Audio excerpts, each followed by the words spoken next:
Nearly all the men in my family were in law enforcement. 2 or 3 uncles, New York City detectives. My grandfather was a New York City detective. Cousins, NYPD. Law enforcement was the first choice. And you were undercover with the mob for a long time. The Pete's Connection was like the French Connection. It was a very famous drug case. I don't know if you guys heard of it. Not a lot of people didn't know who Tommy Karate was. He was a young guy. He was only 34. Homicide has like 15 open homicide cases where he's the person of interest. Trump was elected, first inauguration. I get home, it's like almost 8 o'clock. Just so I get in the drive, the phone rings. It's my friend, Paul. And he said, you want to kill me because he's in the air. I said, who's in the air? He goes, Chapo. I was like, fuck. Welcome back, everyone, to the John Rondi Show. Yet again, Uncle Steve. This is now your second, third, fourth time being a co-host. Yep. And I will say, I think we've done a pretty good job thus far. We're going to try to keep it going with James here. James Hunt, illustrious career at the DEA. But prior to the DEA, you were a New York City trooper. police officer for 2 years.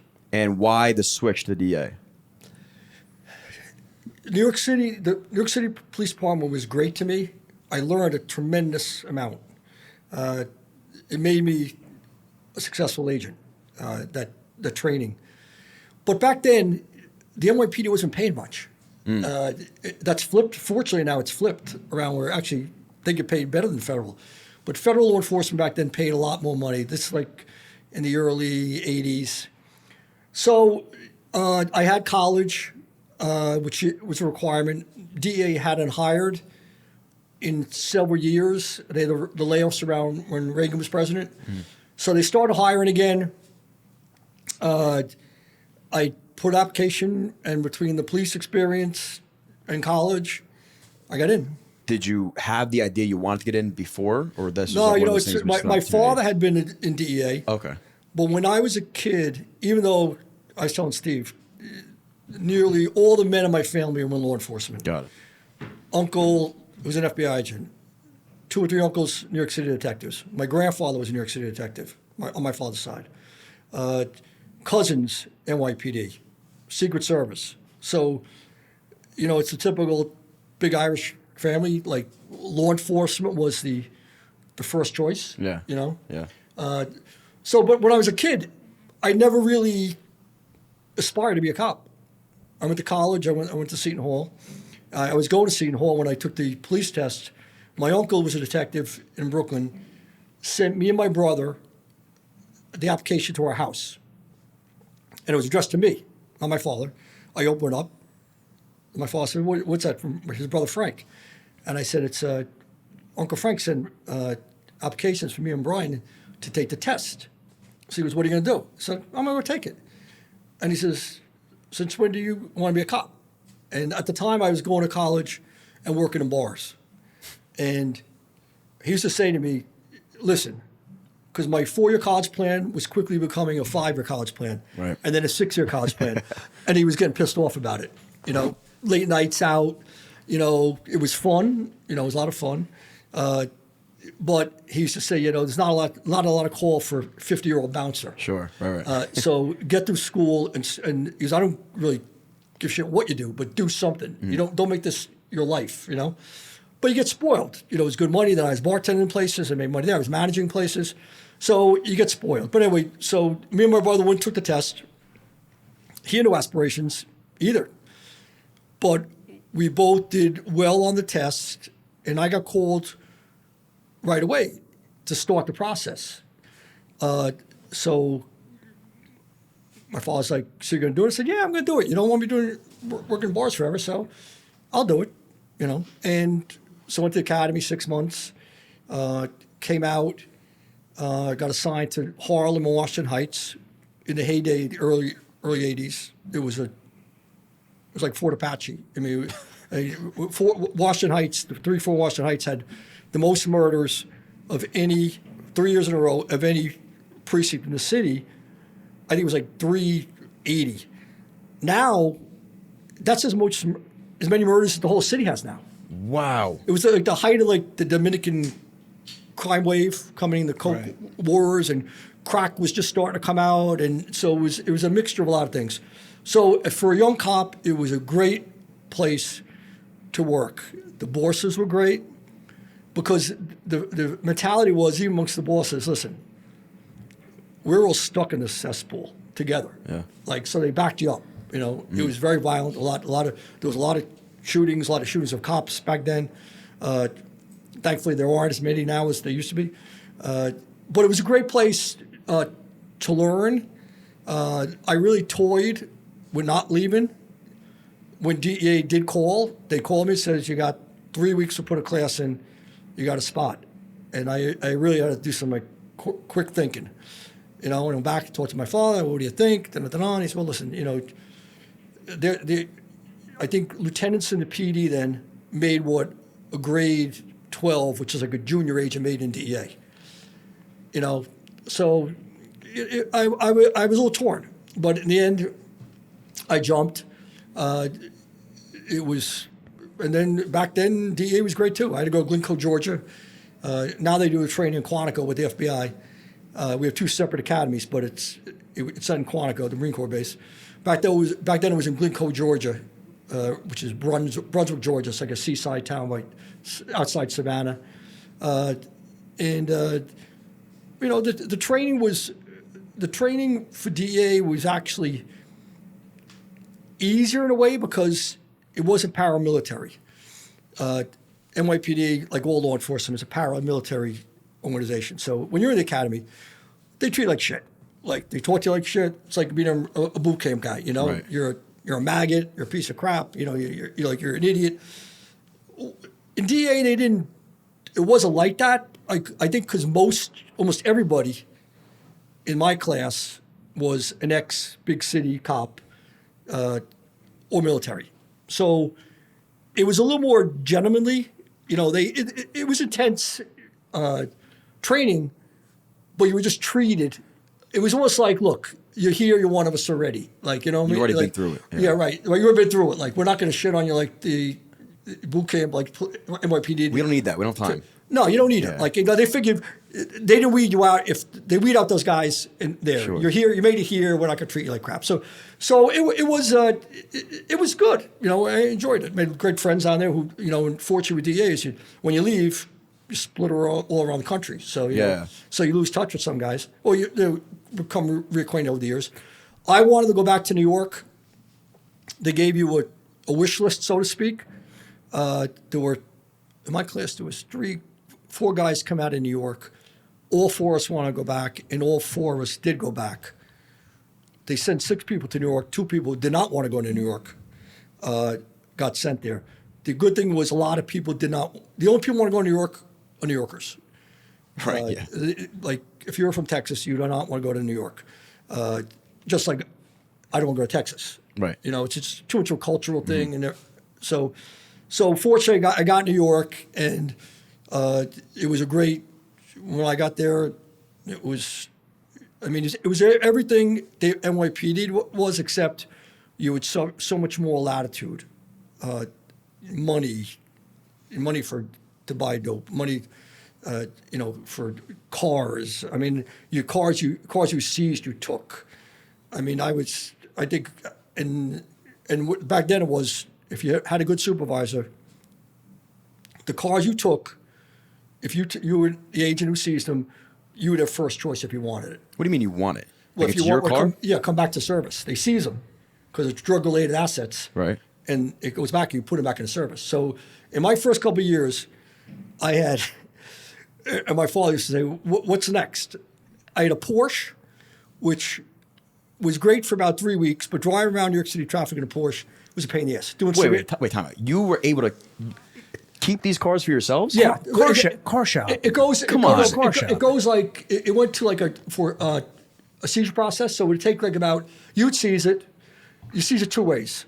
Either there was dope in the car when you arrested the guy, that automatically makes the car seized under federal law, and they're not getting the car back ever. That statute's been around since the 20s. It's still around. Still around. The other way to seize it is drug-related assets, meaning the dope dealer bought the car with drug money. Drug money, okay. So we actually identified a guy in Jersey. He had a used car lot, and he became an informant of mine. Mm-hmm. And he would sell the cars to all these dopers come up from Washington Heights.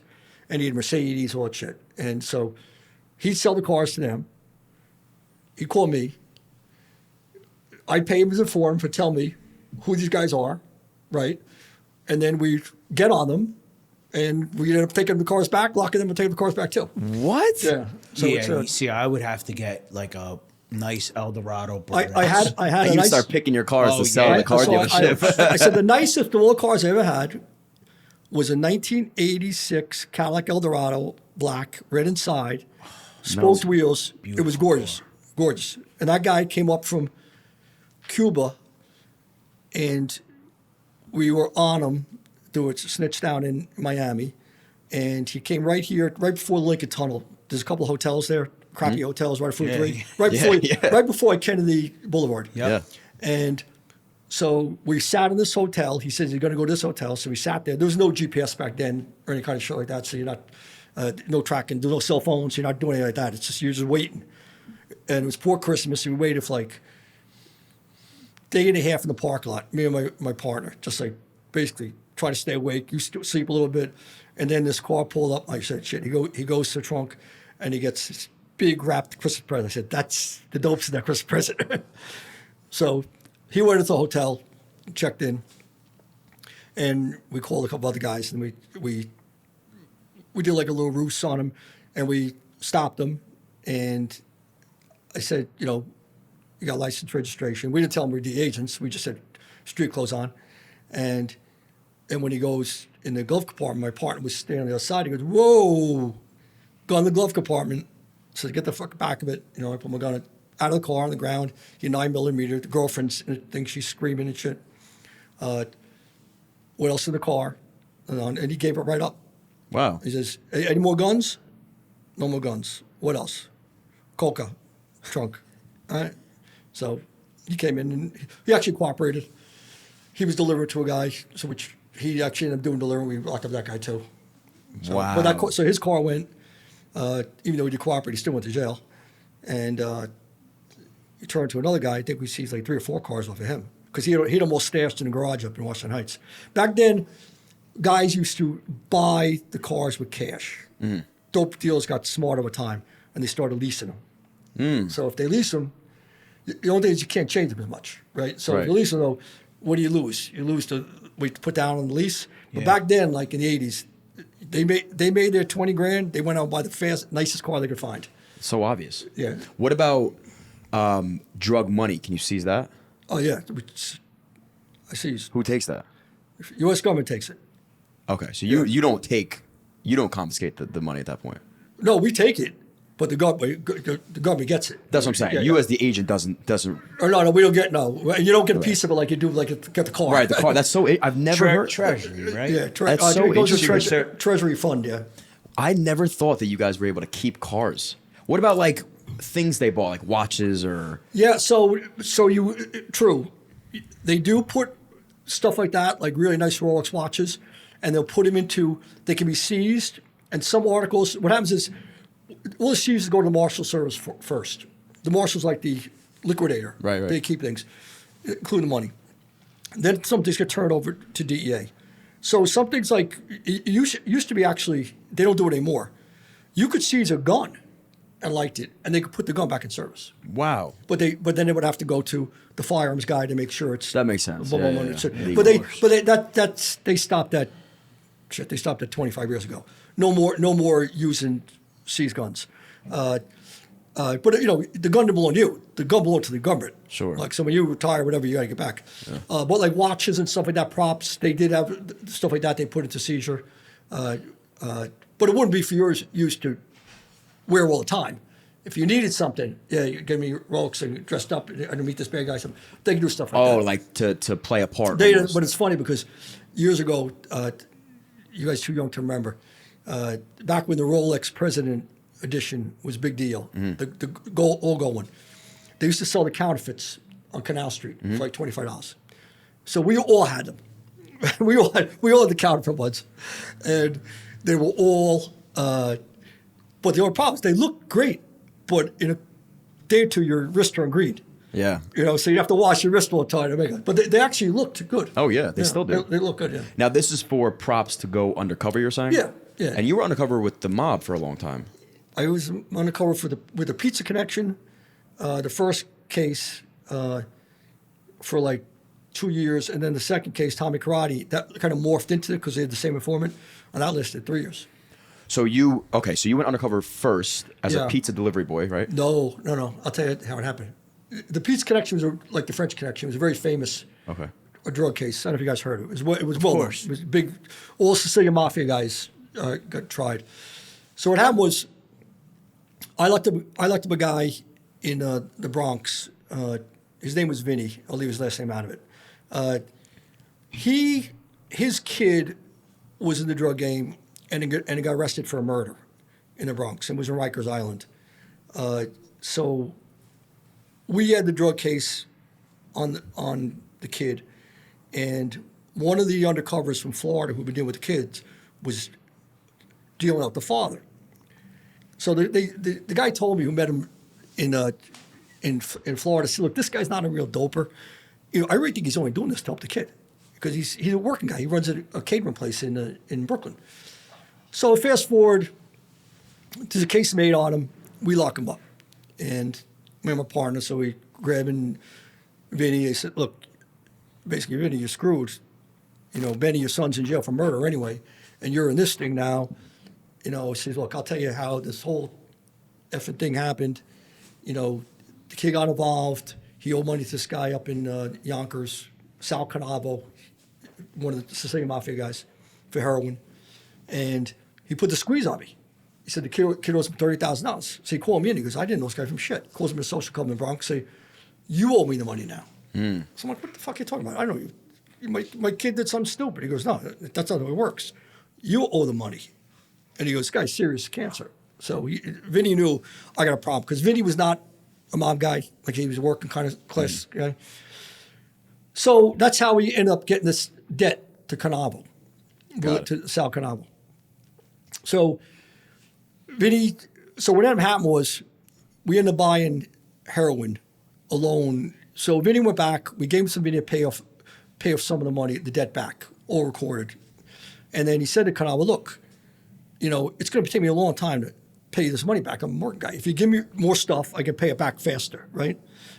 I got some guys, they'll take it. Canavo wouldn't meet anybody. He says, no, I don't meet anybody, you. So he gave him, so basically he cemented Canavo, right?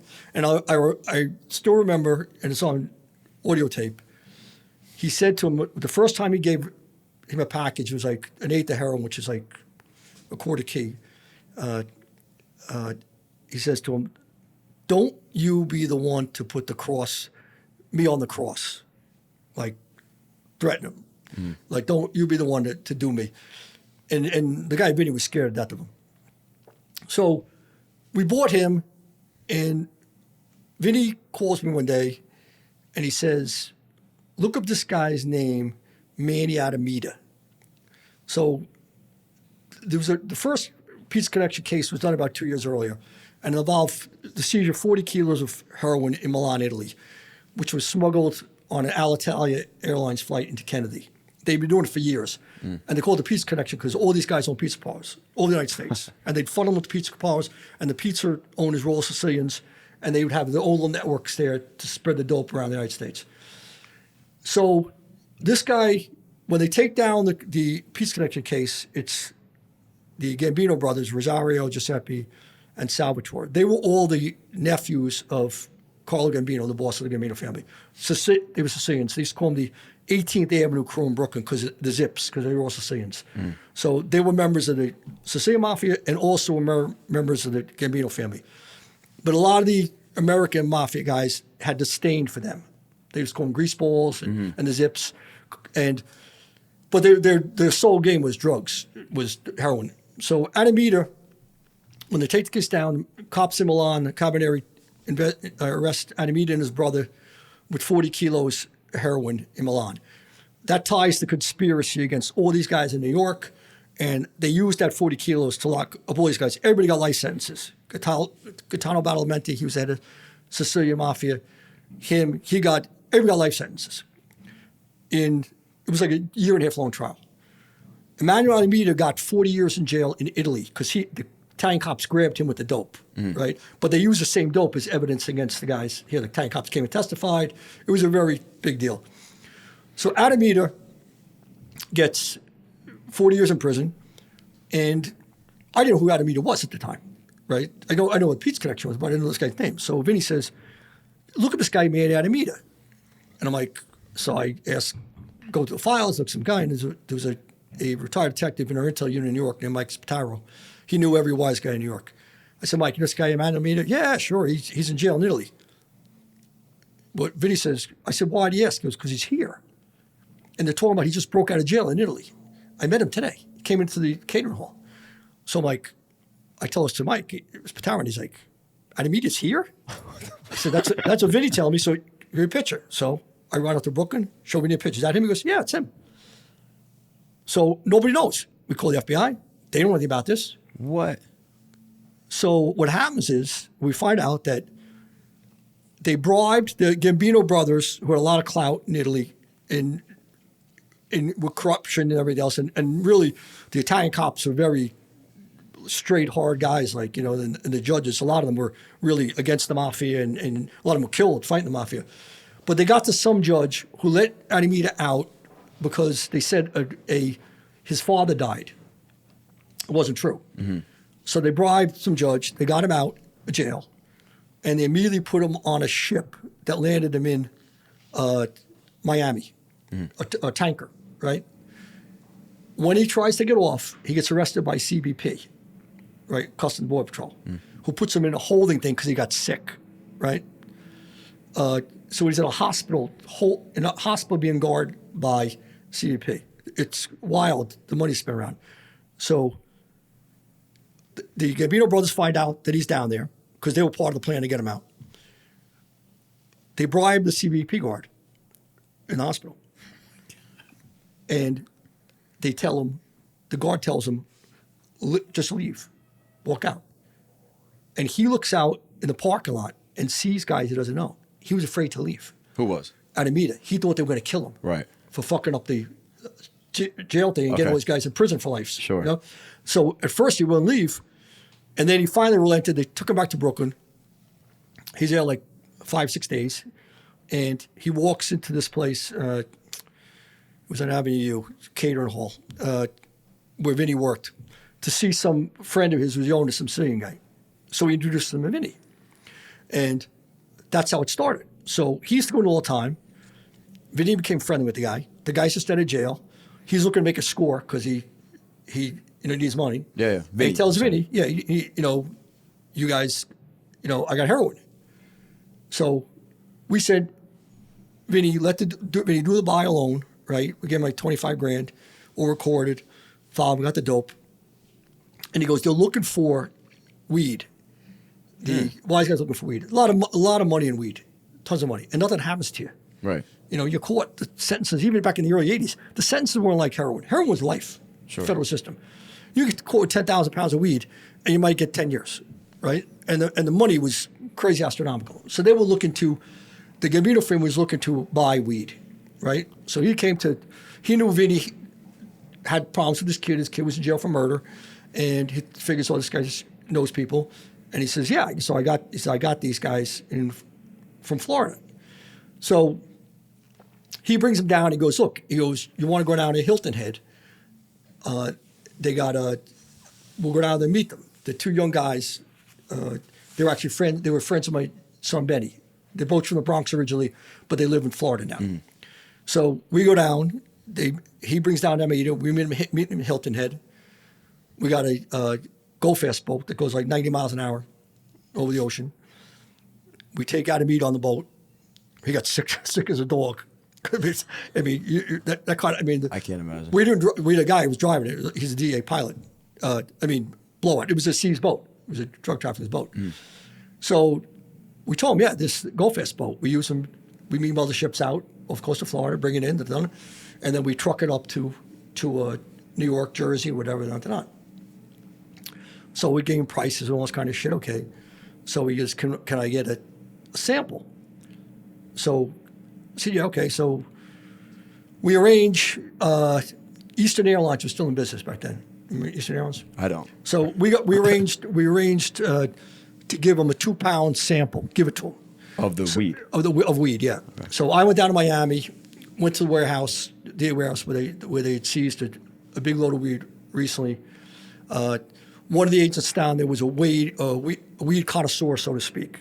He'd done a lot of cover weed cases. I didn't really know marijuana that well. I mean, it was marijuana, but this guy would be cutting through bales. I want to get you the best 2 pounds, the sweetest 2 pounds we can get, right? That isn't dried out or anything else, right? So he goes, oh, this is a good bale. You know what? Take the whole bale. So we take the whole bale. Yeah, just take the whole bale. I said, I got to go on the plane. So I go to Eastern Airlines with a 25-pound bale of marijuana. There's no bullshit. Go towards the captain, get in with the bale, or it stinks. Right. You can smell it.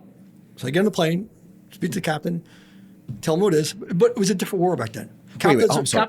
Was this a commercial airline? Eastern Airlines. There's like other people on the plane. Yeah, he sat me in first class. He gave me a first class seat for me and the weed. Did you call him in advance, or you pulled up with the weed and said, "Hey, I just showed up. I'm DEA. You need to let me in." Yeah. And they were just like, "Yeah, sure." Nobody asked questions. No, their passengers were like, It was the "I 80s. think it smells like shit in here." Nothing. That's nothing. He great. said, I'll put the air conditioner up and sit in the front. And sat right next to you. In first class. And he got me a seat, told the stewardess, give him 2 seats, first class for him and the weed. Wow. So it was 2.5-hour flight. I mean, I could smell it. Other people did.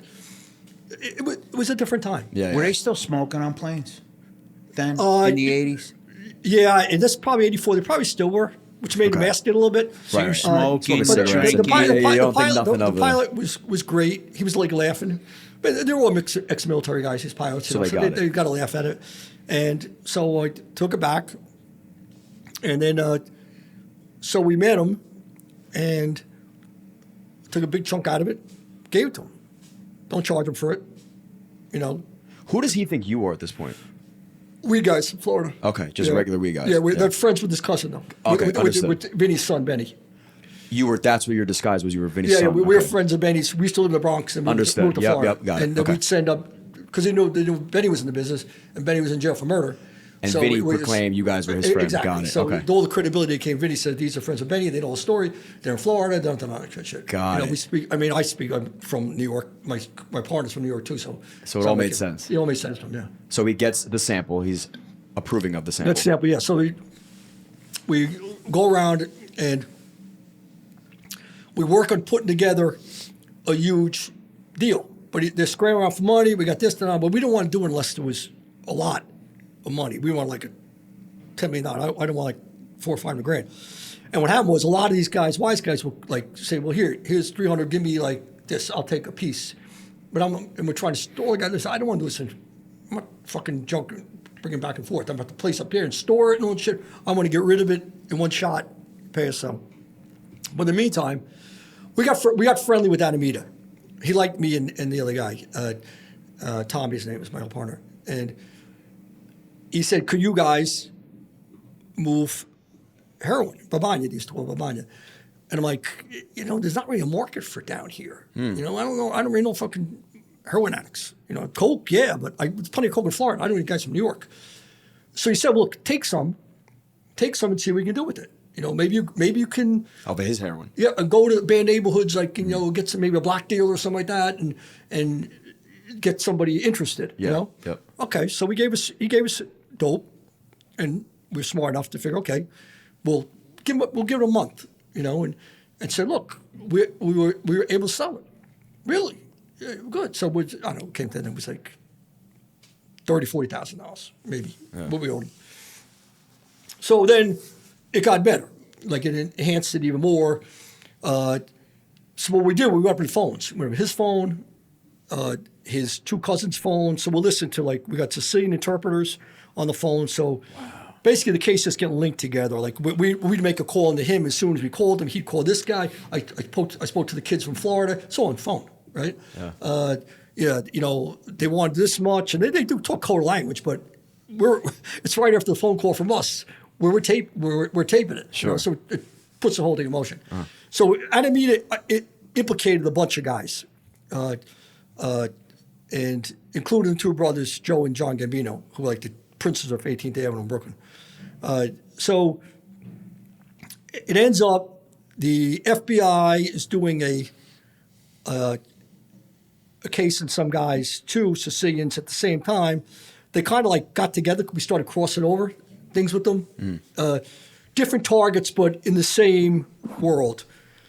So there was a lot of pressure from DOJ, Department of Justice, and Sun District. Look, you guys got to, we didn't get along very well back then as agencies.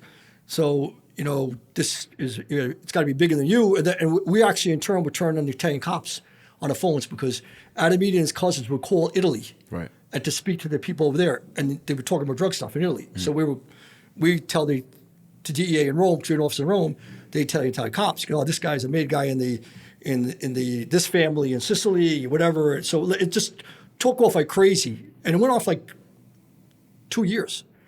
So, at the time we're trying to stall because we don't want to spend any more money unnecessarily, right? Right.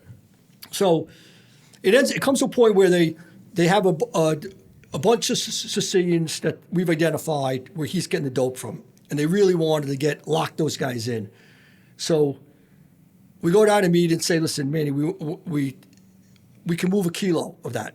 Now, back then, they were charging $200,000 a kilo. $200 grand for Sicilian dope, heroin. So he goes, okay, no problem, I get it. He goes, but the only problem with these guys is you got to front the money. Whoa. They won't take nothing on consignment. They don't give it to me on consignment. Adamidi would give it to us on consignment. Sure. He goes, but these guys at Dave Moran, he goes, they're real hardliners. Everything is cash up front. You got to front it to me. I got to front it to me. Now I said, listen, I'm not necessarily worried about you fucking robbing us for $200 grand, but I don't know these other guys. Yeah. So he told us who they were. He told us. Wow. Who were they? He actually named them. Sal Spatola, who was one of Carl Gambino's bodyguards, and this other guy, Fusco. They were two. And there was another guy named Spavento who owned a clothing store on 18th Avenue. He said, these guys, listen, they're righteous guys, they're gangsters. You'll get the dope. He goes, listen, they're not going to rob me, and I'm not going to rob you. Got it. Okay, so, DA's not in the habit of, they always say it on the covers, never front the money.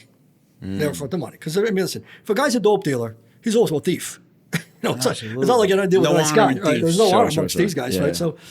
So, but it was such an important case that they said, all right, listen, front it, right? Because it was like the biggest case then in DEA.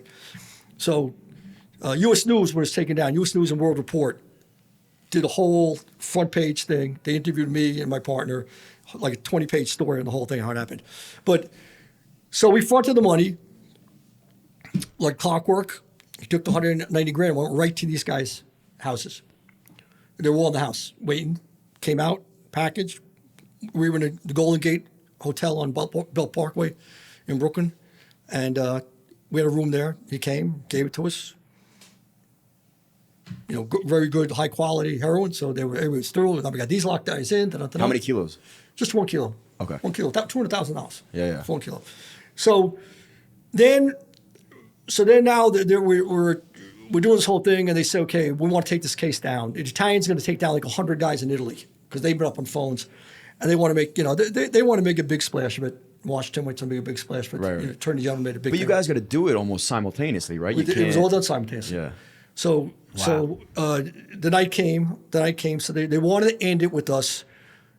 They wanted you guys to get a package off from Adamida, whatever it brings. So he brings dope to the meeting, and then you arrested him. And it was going to be late at night at 1 o'clock in the morning. We were meeting in a hotel. You arrested him. It'll be the kickoff that everybody else come 5 o'clock in the morning can hit all the houses, Got right? it. But you doing him first is going to be that sets it all off. So Adamida had a thing. He really, really got to like, and I know because it broke his heart to learn they were cops because he really liked us, Man. So anyway, but he used to kiss us all the time, right? I mean, it's Sicilian way, kiss is greeting, hug you, kiss you. So we go into the room, and he got all dressed up because we got a suite in the Park Sheraton Hotel, Park Lane Hotel, and we'll have a few drinks, and then we'll go out, for the night. So he came dressed up, suit on, all this kind of stuff. Sits down, and at this point, we cut Vinny out. Vinny's not even part of the equation anymore. Right, for his safety. Yeah, well, he doesn't even ask about Vinny anymore. He became more friends with us. Right. Right. And So we talked about it, and I said, so we both said, listen, when we comes in, we'll start talking to him. We'll give him the whole spiel, and it just coincidentally, he sits down. There's other agents in the other room, and he says, "We have a drink," and he says, "Guys, cheers. This is like family. He goes, "You guys like family to me," and all this kind of shit. So anyway, we both stand up, hugging, we both kissed him, and said, "Man, we're cops." And the look on his fucking face, it was like, he broke my heart. Did you feel upset? No, not at all. He's Irish. He didn't give a shit about all that. Give a fuck. Every time he kissed him, he was like, "What's Exactly. this guy kissing me for?" Yeah. So, no. And listen, the guy was a dope peddler. Yeah. I mean, listen, in his own way, if you took the dope peddler part out of it, he was a likable guy. Right, for sure. A gentleman, his sense of humor, Yeah. And so the other guys came out of the room with his heads down, and he was like, he looked at these guys, "You guys, you know what you did to me," because he figured I'm dead. To I'm his dead. guys. Yeah, no, but he said to us, like, you guys know what you did to me. Got it. Yeah. It's like, man, we're doing our job. So he left, and they took the whole case down, and Manny got 60 years in prison. He was, then Italy wanted him back for the time that he escaped from jail. Oh, right. Jail there, Okay. that time. So basically, it was a shit show for Manny. Where's he now? Did he die in prison? He's dead now. I think. Yeah, he died because he was old. He was older than us. I mean, we were I was in my late 20s. Manny was in his late 50s then. So he would have died from. Yeah, he would die in jail. Yeah, he'd dead by now. But what happens is that happens while the case is going on. We hadn't taken it down yet. There's a guy working at Embassy Terrace was the name of the catering hall in Brooklyn Avenue. It was owned by members of the Bonal family. Vinny comes in one day and he says, "There's a guy Angelo who works here. He's a nice guy. He's a criminal, but he's a nice guy, and I really like him and his wife." He's getting muscled by this guy bad for all money. So Vinny went with the old script. So he says, Angelo knew that Vinny's son Benny was in prison for murder, and he knew it was a drug case. And he says, and the case against Benny was falling apart because the main witness got murdered. The main witness of what? Of the murder that Ben. Okay, got it. was in jail for. Right. And he had told Angelo, hopefully my son gets out to drop the case. The main witness was murdered. Got it. So he tells Angelo, "Listen, the kids friends with Benny, my friends, they killed the witness against Benny. These kids, maybe they'll help you." He goes, "One kid's an Irish kid. They don't give a fuck about mobsters." He goes, "This kid's wild." Talking about you. Yeah, right. And my partner was half time, but he said they don't care about who mob guys are. They give a shit. He goes, "These kids are fucking just stone cold fucking crooks." Yeah. So he brings Angelo up to the Bronx, to a bar in the Bronx. Me and Tommy meet Angelo. His wife is sitting in the car. And this guy, he's a knockaround guy. He'd done like 2 or 3 years in prison for weed dealing, but like loads. You got called loads. And he comes in, you tell he's scared shitless of like, "So what's happening?" He says, "Did Vinny tell you what happened?" I said, "Yeah." I said, "Who is this guy?" He says, "Tommy Karate." I didn't know his name, who he was. He said, "Yeah, I owed money to this Jewish girl, Judy Haimwitz. She's a dealer for him. And he, he comes to me one day and says, 'You owe me $7,000. And I'm like, "I don't owe $7,000. Well, Judy works for me, and she says you owe $7,000. So now you owe me that $7,000. And he goes, "I want the money by this." And Vinny and Angelo didn't have the fucking money, right?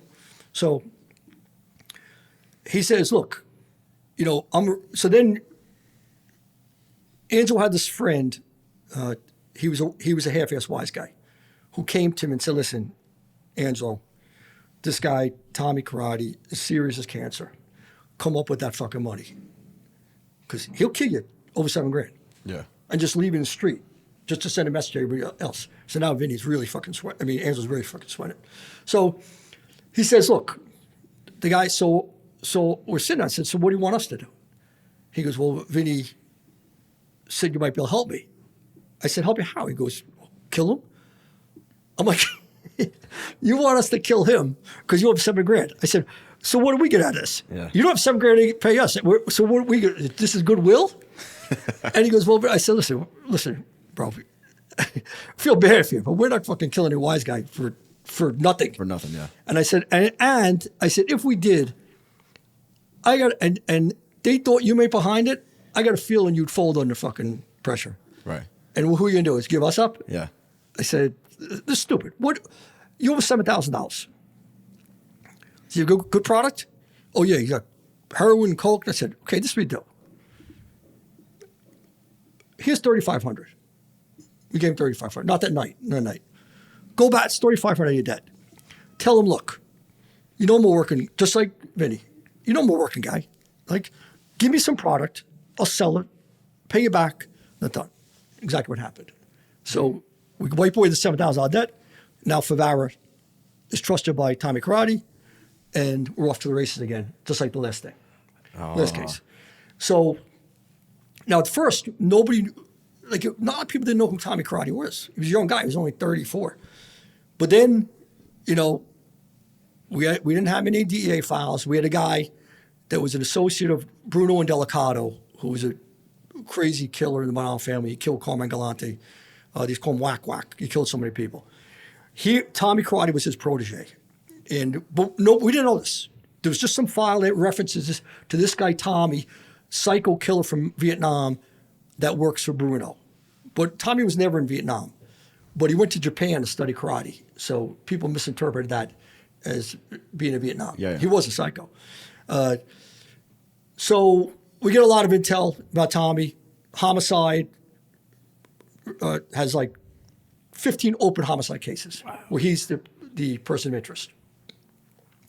So we end up now, okay, let's buy more shit. So we're buying from Angelo, who in turn goes to this guy, Frank Gangi, who is Pitera's right-hand man. But some of the dope Pitera actually puts right in Angelo's hand. Tommy said this can take like 8 hits. I mean, cut up the heroin, it's high quality and shit. So that morphed too. So then we put a bug in Pitera's car. We had all his phones. He had a bar in Brooklyn that wired up. And this morphed the same. It was 3 years, 3-year case, right? So what happened was we took down the Peach Connection case, and because of the timing, because I was afraid this would happen now with Angelo, because Angelo would hear that Vinny went bad, right? In the meantime, so they said, don't go back to Angelo because this could go bad, because he thinks that he's going to know, like, Vinny introduced me to you. We heard bad things about Vinny. So I waited about 5-6 months. In the meantime, we're listening to all the phones and everything else. We're up at Terra's phone. We learn about all the new players in his organization and everything else. And so I said, I'm going to take a shot at Angelo. So I call him on the phone. Angelo, it's Jim. Jim, how the fuck are you? I said, can we talk? Yeah. You heard? I said, yeah, I don't talk about it. I know what happened. So I said, let's meet somewhere. So where? I said, well, I don't want to go to your neighborhood. I don't want to go to Brooklyn. Let's meet in Queens. So we picked a spot in Queens. He showed up, and he was like, shit. You know, I wonder what happened to you guys. I said, well, you know what happened with Vinny, right? He goes, I heard like that he went bad, right? I said, yeah. He goes, what happened with you guys? I said, well, he didn't give us up. He goes, I ran away for 6 months. He goes, I thought he was going to give up on the murder for the kid. So Vinny goes bad, which means what? Turns to the cops. Yeah, they knew now that Vinny introduced us to Adamita. But they still have no clue that you guys are the cops. No, they knew, but Angelo did. And that's what I'm saying. Angelo had no clue. Angelo must have suspected, like, what, could Vinny have done me too? Right. But he never got arrested. So it's 6 months. I said we were on the lam for 6 months because we thought when we heard that Vinny went bad, Vinny disappeared because we got Vinny out of the Bronx right away. Okay, understood. So they never at any point put 2 and 2 together. No, Angelo worried because I worried what happened. He goes, but like nothing happened to me. And I said, I was worried, like, you guys got locked up, but I was like, why did Vinny give me up? I said, well, he didn't give us up because we killed the guy for his kid. Right. So if he gives that up, was the story you went with. Okay. He gives his kid up. He's giving his own kid away for murder. Yeah. And Vinny knew about it. So wait, the witness that got killed, Right. they thought you guys, Right. That they were the killers. That was their script. That was a script. but there was no other. No, so Angelo thought, he goes, you're right. So he would never give you up. Because So he never suspected you guys. because you did the thing for his kid. Makes sense. And he goes, I said, you know why he never gave you up, Angelo? Angelo had a kid, a baby died at stillbirth when this was going on. Like I said, Vinny really liked Angelo and his wife. He really liked them, like, Right. He said, I feel bad for these people. Try to help them when you lock them up. He's not going to lock them up, but try to help them. Like, he's not a bad guy. Angelo's not a murderer Right. like Sure. Pitera is, So I said, no problem, So, and Angelo was more like a street monkey, Like, I'm not saying he's not a criminal, but he was not like a vicious guy, Sure. More, he was a knock-around kind of guy. Yeah. So I said, I don't think he gave you up because he probably figured if he gave you up and you get arrested, then you could give us up. Yeah. Got it. And he goes, he's protecting his own kid Yeah. in this whole thing. Understood. I said, and Vinny knows that he mustn't have told him that he was involved in a murder because Vinny knows about us killing the witness against Benny, his son. Allegedly, yeah. So he goes, allegedly. So he was in a box. If he gave you up, Yeah. he has to worry about you telling on us, and then if we then worry about us flipping on Vinny. Right. It all makes Right? sense. It's the perfect story. Perfect story. Yeah. So Wynn's like, yeah, you're right. Yeah. That makes a lot of sense. So he goes. So he's like. So anyway, so we go to his house, and we do it. We go to buy a couple of ounces of heroin, and we're just like starting the relationship again because I believed him, but I wasn't sure. Like, and I don't want to be walking some fucking place, right? So we go there one day, and we had a lot of money then. And this case got so much traction at the time because of all the murders, and we're going to take it down. So they said, look, we got a lot of money. Why don't you just go buy a kilo off this guy of coke? Off of who? Of Angelo. You guys go. Oh, because Yeah, now yeah. Angelo's growing his business. Yeah, Angelo, because Angelo was selling us dope all along. Right. That was getting from Pitera. Yeah. But I could see that Angelo was getting increasingly afraid of Pitera. Like, and even when we said, what's up? He goes, he's a psycho. And he was like, Jim, I don't want to deal with the guy anymore. And like, we're trying to get him, go deal more with him. But Angelo was so fucking scared of the guy that like he would get, but he opened up to other people too. But I thought Tommy was just a hitman at first. Oh no, he was a big dope dealer. Okay. Tom was a big dope dealer. Yeah. Right. Even at the time he was killing people. Yeah. Okay. Yeah. He got into the drug trade through a guy named Eddie Lino, who was one of the shooters on Paul Castellano. Eddie Lino was a captain in Game Family. Tommy was the protege of Bruno Delicato and Eddie Lino, who was a huge heroin guy, big dope dealer. They were arrested. Eddie Lino was arrested with Gene Gotti, Andrew Ruggiero, all those guys. They were huge mafia drug dealers. So it ends up that we go to Angelo's house and we go down the basement and he's got like 200 pounds of weed. He goes, "You guys want any weed?" He's got 200 pounds there, and I said, "Nah, what's the quality?" He said, "Listen, you want to give me some? I'll see if I can do anything with it, but I got a better guy for weed." And it looked like shit anyway. It was like skunk weed, Yeah. But they sell it like in the parks in Brooklyn and shit. So this girl comes over, Judy Haywitz, the original Jewish girl that he dealt with, Pitera. She comes over his house. And so we're sitting down, and she goes, because she was going to get some weed. So she says, "Judy, these are my friends, Jim and Tom." She's squeaky voice. "Oh, nice to meet you." And she goes to take a cigarette out of her pocket. She's got this little purse, and a gun drops on the floor. She's got a gun in her pocketbook, a little 380. So we're watching, and she's like, "Everybody's staring." So I pick up the gun. I said, "Here's your gun back." Yeah. She goes, "Sorry." She was like a real character.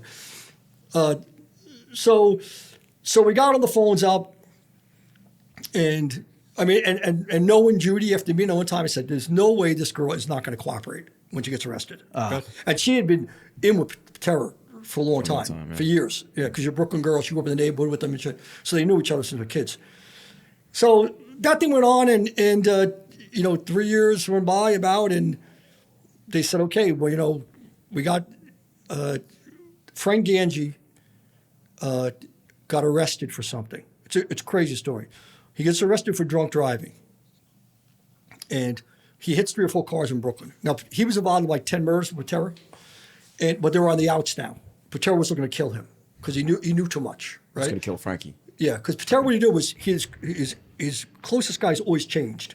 Because once you knew enough about him and where the bodies were buried and shit, he'd kill you. Right. Just to get rid of any links. And Ganji had a sense. Ganji's father had been murdered. He was a mob guy. So he had a sense. So anyway, he got drunk. Frank had a drinking problem. And banged up a car. Walks into a precinct. They arrest him. And he asks for this detective, Billy Tomasulo, who had arrested him for murder prior, on a separate murder. Billy was now working with us. Oh. Billy Tomasulo, he's Brooklyn South Homicide, great guy, great detective. So we had been friends through working together years, and he was now working this case. The precinct sergeant says, call Tomasulo. So Billy goes there. Yeah, he goes, what do you want, Frank? And it's been like 4 years since they saw each other. But he knows the shit that Gaines has been involved. They beat out of the murder case. They didn't involve him. So he says, I got to talk to you. So he takes him out of cell, takes him up to, and he says, I got a lot of shit to tell you. He goes, but you got to help me. So what do you want to do? He goes, I want to cooperate. He goes, several murders I was involved in.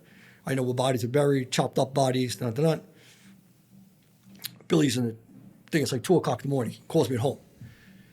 Jimmy, get the fuck down here. I'm talking to Ganji. All right. What? He goes, yeah, he spilled the freaking beans. So I get out of bed. I go to Brooklyn. We sit down. He tells him, this is a good friend of mine. He works at DEA. He can help you on shit. Now, the funny thing is, Ganji goes, and I'm thinking, did Ganji see me ever? Because he was dealing with Enzo. And he goes, Jim, he goes, were you ever in the NYPD? I said, yeah. He goes, you locked me up in about 1982. I said, oh, yeah. I didn't. I wasn't. It wasn't. Right. It was some guy, some other Irish guy. He just assumed, yeah. He thought that I was a cop with the DA. And I said, but I didn't lie. I said, yeah. Oh, yeah, I remember it. Now he goes, yeah, I remember it. He goes, yeah, you and your partner beat the shit out of me. I said, well, don't hold any grudges, Frank. Right. He said, I'm not in the PD anymore. I'm DA now. So he sat and we talked and he gave everything up. And what happened was the girl that he was with that night, he was in the car with a girl. He went to the precinct. She went to the precinct afterwards to try to bail him out. And one of the cops cop said, he's not going anywhere. He's upstairs. And he's not going anywhere. So she went back and told another guy around Pitera that Ganji was in the precinct. So they sent somebody else out there to bail him out. And then the guy said, he's not going anywhere. He's not getting bailed out. So now they're worried. Either he's ratting or they got him on something else, murder. So now they know what to do. So a couple of days goes by. Gaines got a girlfriend who he's living with. And this girl calls her and says, meet me in this luncheon there on Cropsey Avenue. So the girl walks in, and she's sitting there, and Pitera walks in with another guy. And he goes, Sophia, how you doing? He got this real squeaky voice to it. Sophia, how you doing? Where's Frank? I've been looking for him. Because I don't know, Tommy, because I think he went to California to see his cousin. Really? Well, get a hold of him. I really need to talk to him. And she goes, okay. Like he's trying. Now she knows that she knows what's happening. With you guys. Yeah, she knows it with us. We met him and said, listen, we'll get you out of here first. And so Pitera says, the guy just died. Jimmy Fradiano. Remember Jimmy Fradiano? He was like a big rat against the mob in L.A. And he just died in Witness Protection Program. They call him the Weasel. He goes, hey, you girls see where that Weasel guy died? And they're like, they're 2 girls. They don't know. Yeah, the mob guy. He was on 60 Minutes. He died. The feds had him witness protection. They didn't do anything for him. So Pitera's like throwing the shit in her head. It's scaring the shit out of her, right? Yeah. So they left. She calls me, Jim, get me the fuck out of Brooklyn. Right. She goes, and like she knew the story. She's petrified, this guy, right? So we moved and got her out. So now they're saying, okay, we debriefed them over several days in a hotel out in Queens. We take him out and he goes, listen, I know where a bunch of chopped up bodies are. That we chopped the bodies together, me and him in the bathtubs. So we go out to Staten Island, and he's like, shit, man. You know, it's this area here. I'm like, what the fuck? That's a big freaking area. It's a wildlife preserve off South Parkway. And Pitera said they'll never dig here or build houses because it's a sanctuary. So they'll never dig and develop it. So we get him there, and it's me, the Book of South Homicide guys, and my partner, and we got him. It's summertime. It's freaking hot as shit. And we're walking through the weeds and shit. And I'm like, Frank, he goes, Jim, you know, sometimes, you know, I was drinking because I used to drink because it spooked me out so much, this shit, cutting the bodies. I would go and chug booze, you know. Pitera said he'd sit in his fucking bathtub naked, cutting the bodies. Like, it wouldn't mean nothing to him. He goes, I get sick. He goes, I vomit like about it. He goes, but the guy was a nut. So wait, he would murder and then chop the bodies up? Put him in the bathtub and take all his clothes off and chop him up. Why was he naked? Huh? Why was he naked? Was he what? Why was he naked? So he doesn't get any blood on him. Oh, okay, Yeah. gotcha. So there's no evidence. Yeah. So he's chopping these bodies up, and when Yeah, he just take a shower. That's insane. And afterwards, he would take a shower and fucking. All the blood's down the drain. The one my murder, God. the first one, not to get off the point. The first one they did together, he's chopping up. He says, Tara says, take your fucking clothes off. He goes, Gaines like, I said, I know what you're doing. I never did this before. And he goes, just go get the fucking car. So he said, I went around the corner to get the car. There's a liquor store. I bought a fucking big bottle of fucking vodka and just chugged it and went back. And there's two Israeli mobsters in the apartment when he got back. Because when I got back to the apartment, there's a suitcase and there's a garbage bag. The guy's head is in the garbage bag. He goes, Tommy's in the bathroom combing his hair. Combing his hair in the bathtub. He's dressed. And he goes, then we go out to Staten Island. So now we're trying to find the bodies, right? And we're like, shit, this is a big freaking area. So we're thinking, we got this guy in from a sonar guy. He had this thing like a lawnmower from Texas. Government spent a lot of money. And ran it through all this, like, and it's all weeds now, it's overgrown. See if we could detect bodies underground. Dogs. We had dogs come in, the whole freaking area. Dogs hit everything, but every place they hit, there was nothing there. So then when the inspector at the PD, Lynch, a really sharp old guy, he says, why don't we just get like probes, like huge metal stakes, right? And we'll go shoulder to shoulder, like, we had like 30 guys out there, right? Brooklyn, days off DEA, and go through areas and we'll just grid it off and mark it off like, okay, we did this area. Listen, everything else has failed. Ganji said, listen, it's here. Right. He goes, I know by the markings. This we used to get out of the car and walk in. He goes, but like, it's here, but it's, You're in the vicinity, you know? Yeah, it could be like, like 50 yards in there, or like, but Right, it's, know, it's overgrown now and shit. So we were out there for like 3 days doing this. Finally, when the detectives, booms. He goes, I got something. So we have shovels, suitcase. So now they call the MEs. Don't touch it. Get the ME out there at the moment. ME come open it up. Limbs, flies everywhere. Crazy smell. The smell would. I never forgot that smell. Brutal. It stayed with you for months. You know, clothes too. Smells You have to the worst. throw all your clothes away. It doesn't matter how many times you wash them. And the guy from the ME's office said, I still smell this shit. I mean, it's brutal. You can't sleep. He goes, you got to cut all the hairs in your nose out. Really? It attaches to the hairs in your nose.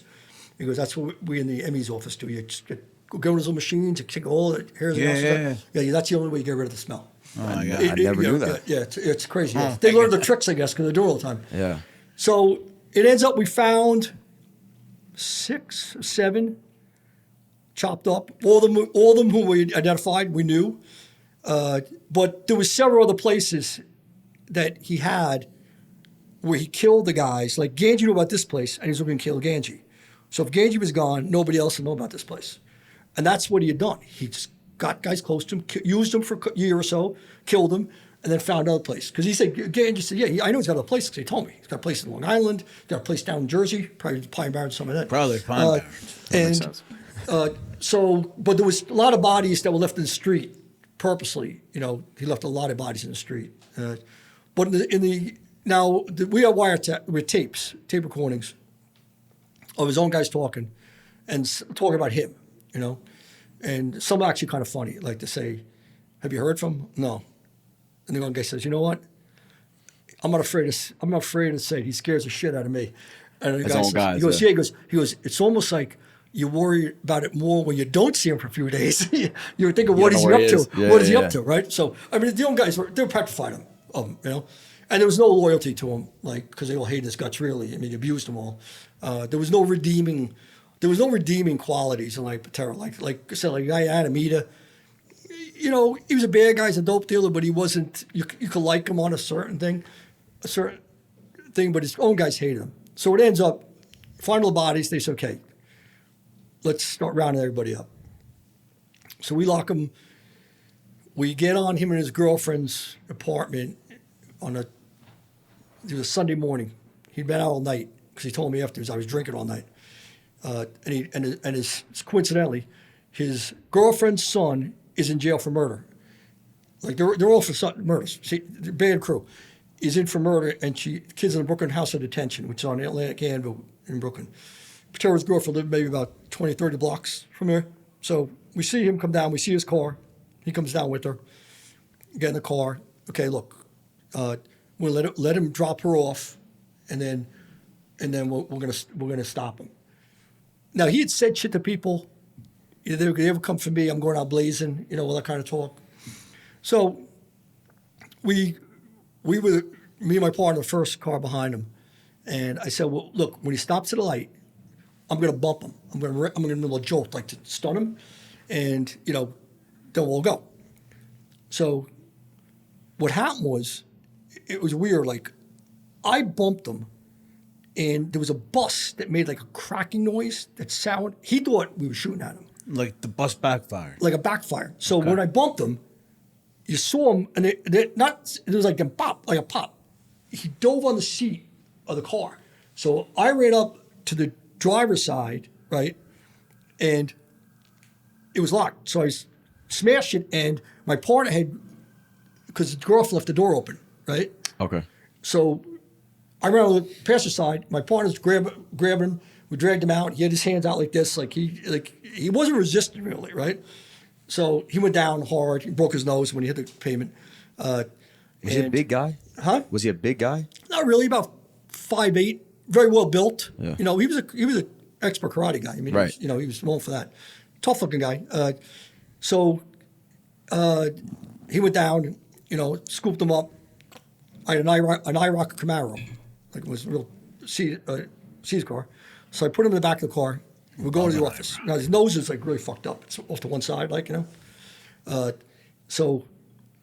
And apparently it'd been broken before, I guess, from karate matches and shit. You know, so we're in the car, and he's like it's a little hump in the back, so he's like sitting between us, and he's like, I'm driving, and he's almost like his head is almost like right between us.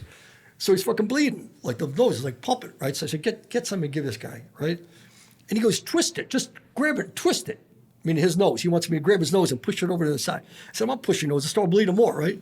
So anyway, see, I had something. I stopped the car. I had some towel or something. I gave him a towel and trying to wipe the shit off his face.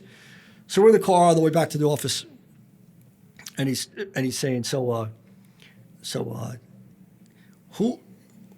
So he goes, I heard some canary's been singing to you.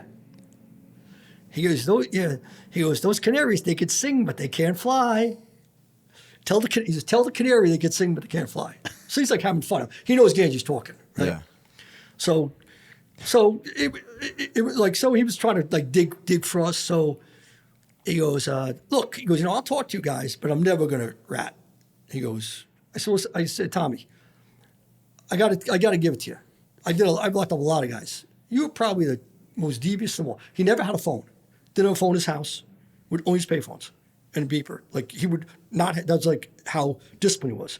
He wouldn't And he said something on the phone. He'd say, "Don't talk, meet me," But the people around him more is observant of that, So I said, "You're good." He says, "Well, don't sell yourself short. I'm sitting here." He says, "You must be pretty good too. You got me." He said, "But game is just starting. Game's just starting." I said, "You got a point, right?" So we take him back to the office, and he's friendly and he wants to dig. He's like, "Don't insult me. I know what you got to do. I know you got to, ask people. It's part of your job, but don't insult me. I'm out of mud. I will never talk. Never, never." I said, "I believe him," right? So fast forward, he goes, we put him in a cell. And there's a couple of Spanish guys in the cell next to him, Dominican guys. So he looks at him, he goes, "Hey," now he's like, thinks he's my friend. "Hey, Jimmy, come here. Who are those guys?" I said, "Fucking drug use." He said, "Don't put any in my cell. I'll mix with those people." He's particular about Who is cell with? So I say, well, Tommy, as it is, you're going to see a lot of your friends. Yeah. So I got to go back to something. Yeah. Now he gets really curious now what the shit's happening. When you arrested him, it was just you and your partner. Yeah, there's other guys there, but we were like the first ones on the car. Oh, okay. Yeah. So I was Right, because blown away. he was the one that mentioned I'm going out guns blazing. Yeah, he's Did you still guys guns blazing. Did you guys Well, expect him to pull something on you? I figured he may listen. Wise guys are like, they gossip as much. I used to tell Thomas, wise guys gossip as much as old ladies, right? Yeah. I'll tell you a funny story that he said to me in court one day. And he goes, but the guy's killed by his own people, 60 people. Wow. Now we in 3 years, we had him. Now they could have charged him with 20 murders, but they just picked 6 because you'd be in court forever, right? That's all you need. In 3 years, he killed like 20 people in 3 years. In 3 Now years. all mafia affiliated men. All mob affiliated stuff. One woman he killed because she overdosed. She was with his wife when she overdosed, and he told the woman to stay away from her, and she partied with her. Tommy's ex-wife was a heroin addict, a pretty girl, and when the cops, Ganji actually heard about the wife ODing and went to get Tommy, and Ganji was telling me a story afterwards. He told Phyllis, "Don't hang around with my wife. I don't want to use her ex-wife," but they were still like friends. Sure. And when I went to Tommy's house, 6 o'clock in the morning, Tommy got bad news, Celeste dead. So he got dressed. We go to his apartment in Brooklyn. This girl, Phyllis Birdie, her name was. She got chopped up. She's in the apartment. And Tommy's, his wife's on the floor, and he goes over and he starts crying. He's holding her hand. He says, "I told you what dope's going to do to you. You wouldn't listen to me." And there's a cop there. They're waiting for the ME to show up. So there's a uniformed cop there. Because I talked to the cop and he told me what happened. And Phyllis Birdie gets up from her stupor because she was fucked up too. Right. And Pitera gets up and fucking cracks her, knocks her over, and said, "I'll get you for this." And the cop testified at his trial, that he was there. So cop didn't arrest him. He said, "I told him you gotta get out of here because." I figured, well, look, the guy's a different time. Like the guy just saw his wife dead. Just get out of here. You can't stay here. So he left. So that was the one woman He that eventually killed. He killed her. Yeah, he killed her. Yeah, and he had Ganji. Crazy. Ganji didn't want to do it because he told her, "Have you seen Phyllis around?" And he goes, "No," because Ganji, she was a party girl. Ganji messed around with her a few times. They used to get high together, coke. And so Pitera beyond him saying, "Listen, where is she? I want to bring her to me," and all this kind of shit. And Ganji "Listen, Jim, I am what I am, but I don't kill women, And so I made excuses. I just say, "I haven't seen her. She must have taken off," One night I went into after hours club. Who comes in but Phyllis? We start getting high together. Take her home. We're doing coke all night. We run out of coke. We go into this guy, Musa Alian's apartment. He was an Israeli mobster, that's a friend of Pitera's. He said he always had coke. He was a big coke dealer. And actually, Ganji, so they killed her in this apartment. Yeah. So Ganji goes over to the apartment with Phyllis to get coke off of Musa Alian. Mm-hmm. While there, Pitera calls Musa Alian. Well, Alian answers the phone. and says, "Oh, Tommy, Frankie's here." Now Ganji's like, "Shit." He goes, "Fuck, like I'm caught here, right?" And he goes, "What the fuck are you doing there?" He goes, "I got Phyllis." So he's like, I said, "I got Phyllis here." Oh, he's acting like he did it. He goes, "Yeah, you got to hear her." "Yeah, I brought her here." And he goes, "Hold her there." So Gaines is like, "I know what's going to happen to this girl." He goes, I was high. I started drinking. She goes inside. She goes to sleep on the bed. There's a big jacuzzi in this bathroom. You know, these big loft apartments? Yeah. Big jacuzzi. So he goes, and the elevator was one of these things. The elevator opens up right to the apartment. Like, you'll hear the whole floor of this guy. And he goes, they as soon as the elevator door opened up, Vinny Guillotino, mob guy, did a lot of murders with Tommy, including Willie Boy Johnson for Gotti. Him and Pitera both got guns with silencers on them. And he goes, I'm sitting there, and he goes, "Where is she?" And he goes, "In the moon in the bathroom." So next thing I heard, poof, poof, like the signs of silencers going off. And he goes, I was sick to my stomach. He goes, "This fucking girl, I got her killed," you know? And because he liked her. He goes, "You know, she fucked up, but I liked her. I don't want her dead. I tried to help her, but it just, the way it unraveled," he goes, if he knew I had her there, and looked like I was going to tell him, he'd kill me too. Sure. We'd both be dead in the bathtub, right? So he goes, "Yeah, I'm sitting there drinking, and in a little while, he yells, 'Frankie, come here. I want to see something.' So I walk in, he goes, her head is cut off. It's on like the ledge of the jacuzzi, and her eyes are opened." He goes, I walk in her. He goes, "It's made me sick." He goes, "I'm looking, I start throwing up." And he started busting my balls. "What are you, something soft?"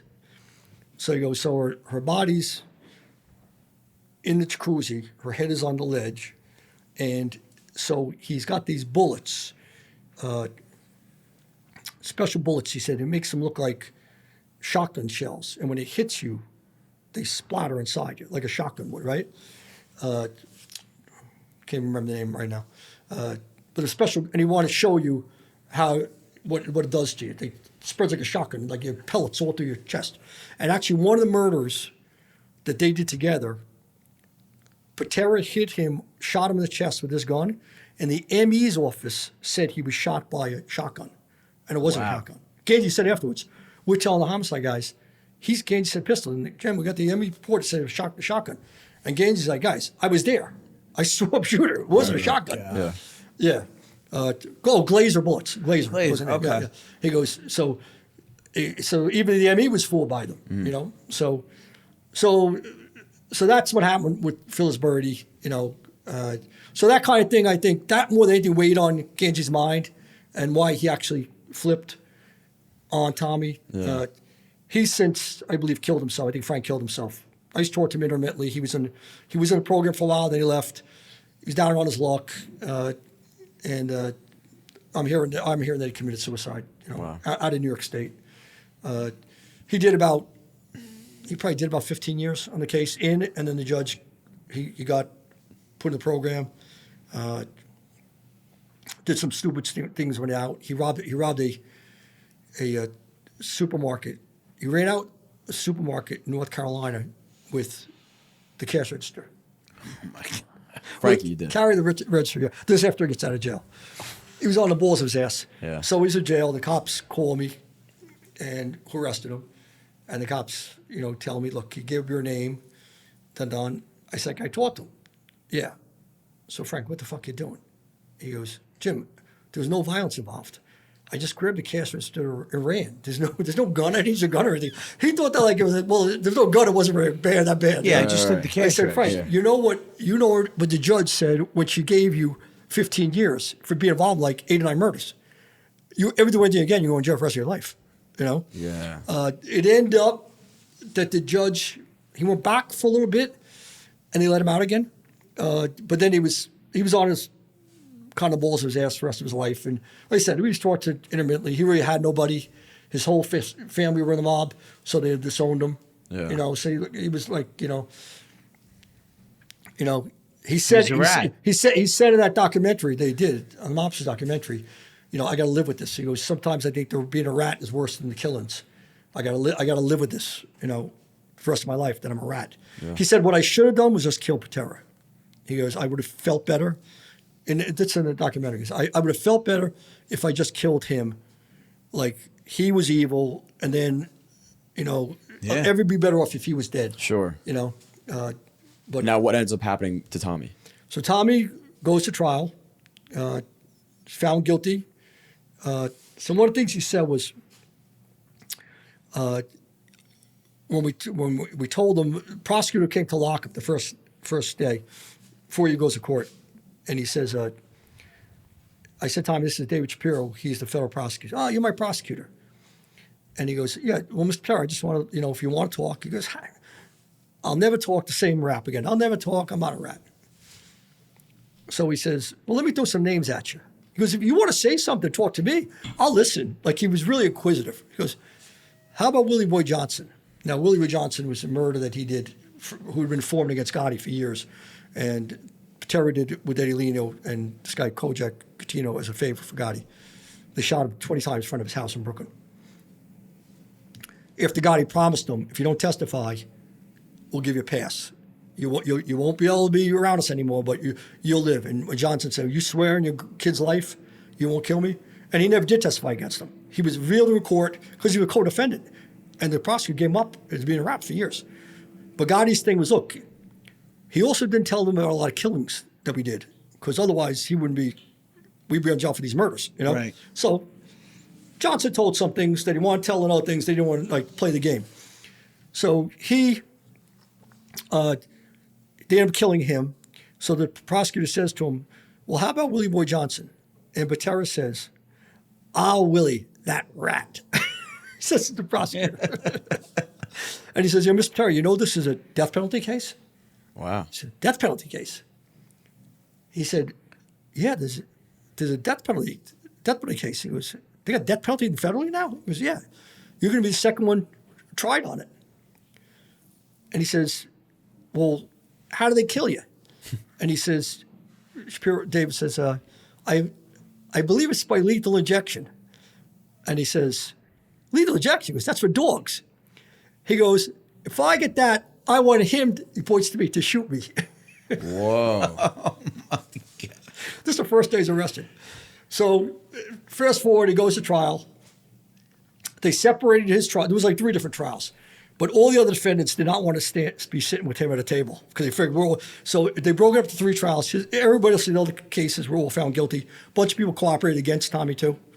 And so the case against him he was dead. The homicide guys did a great job, and we actually seized a couple of guns that he'd give to other people. We did ruses to get them back.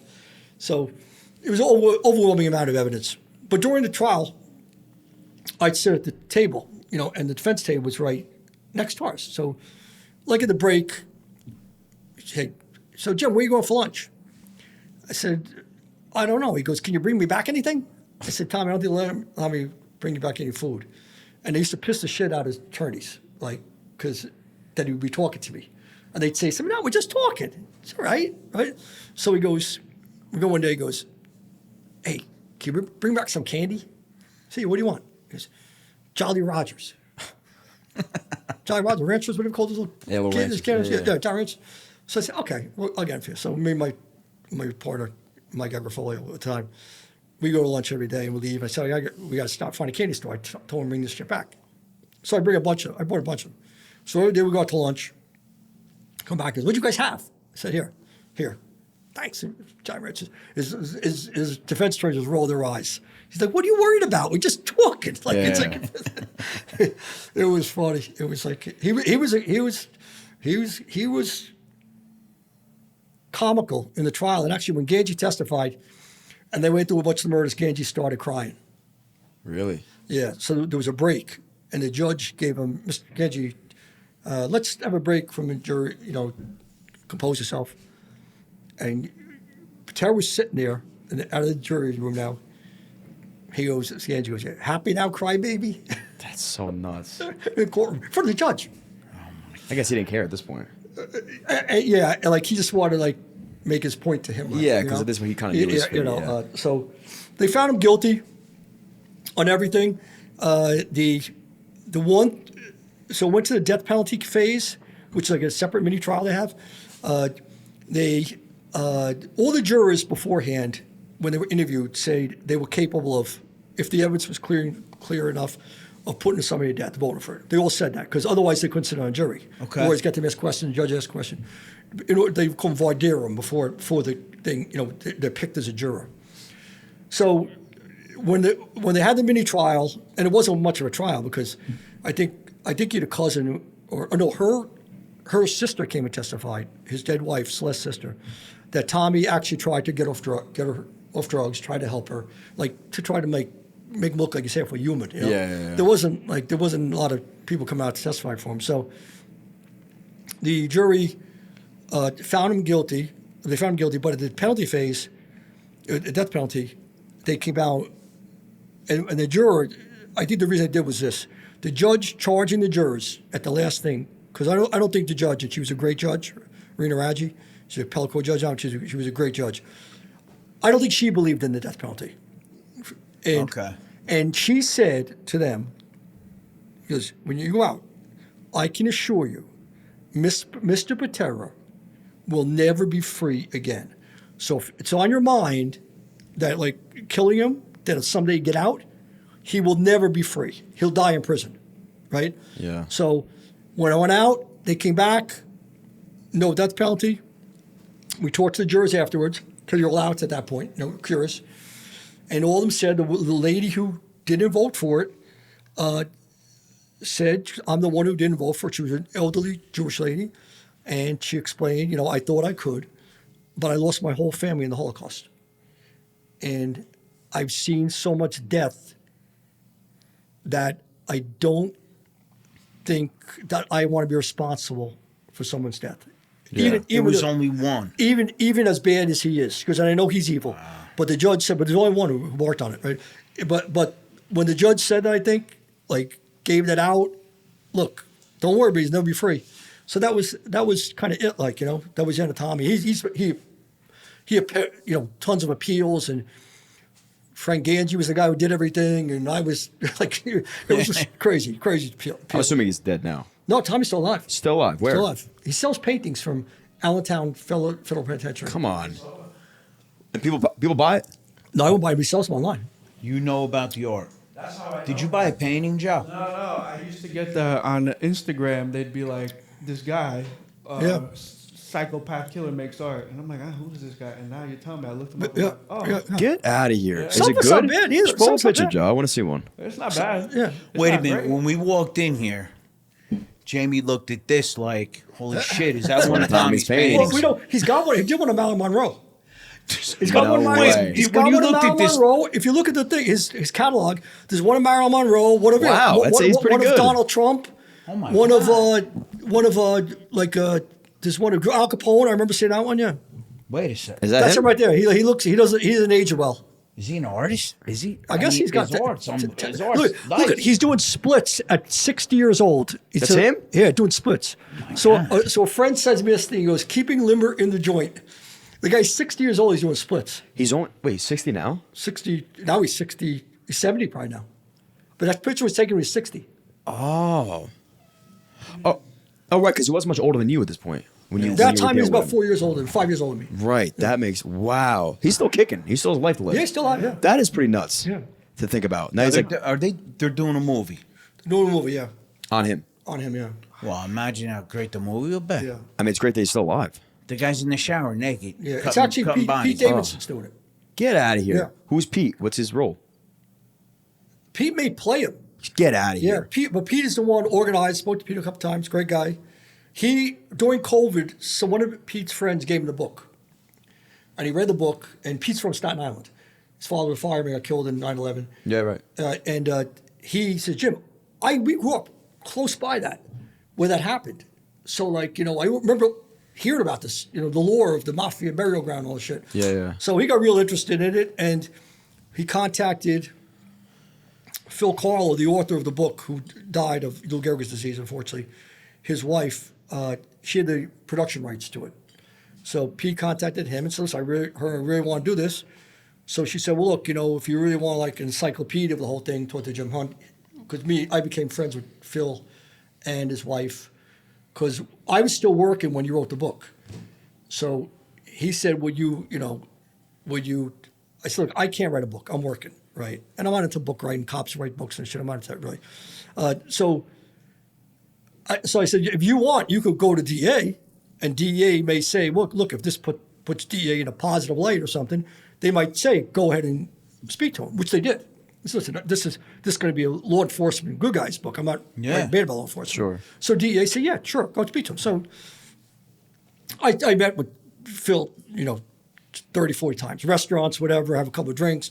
Jim, tell me some stories about and the more one time went on, stories just popped in my head. Yeah. Funny things that he said, and he was just crazy things. One of the guys I remember who cooperated, and a tough guy, bad guy, said to me, he scares the scary guys.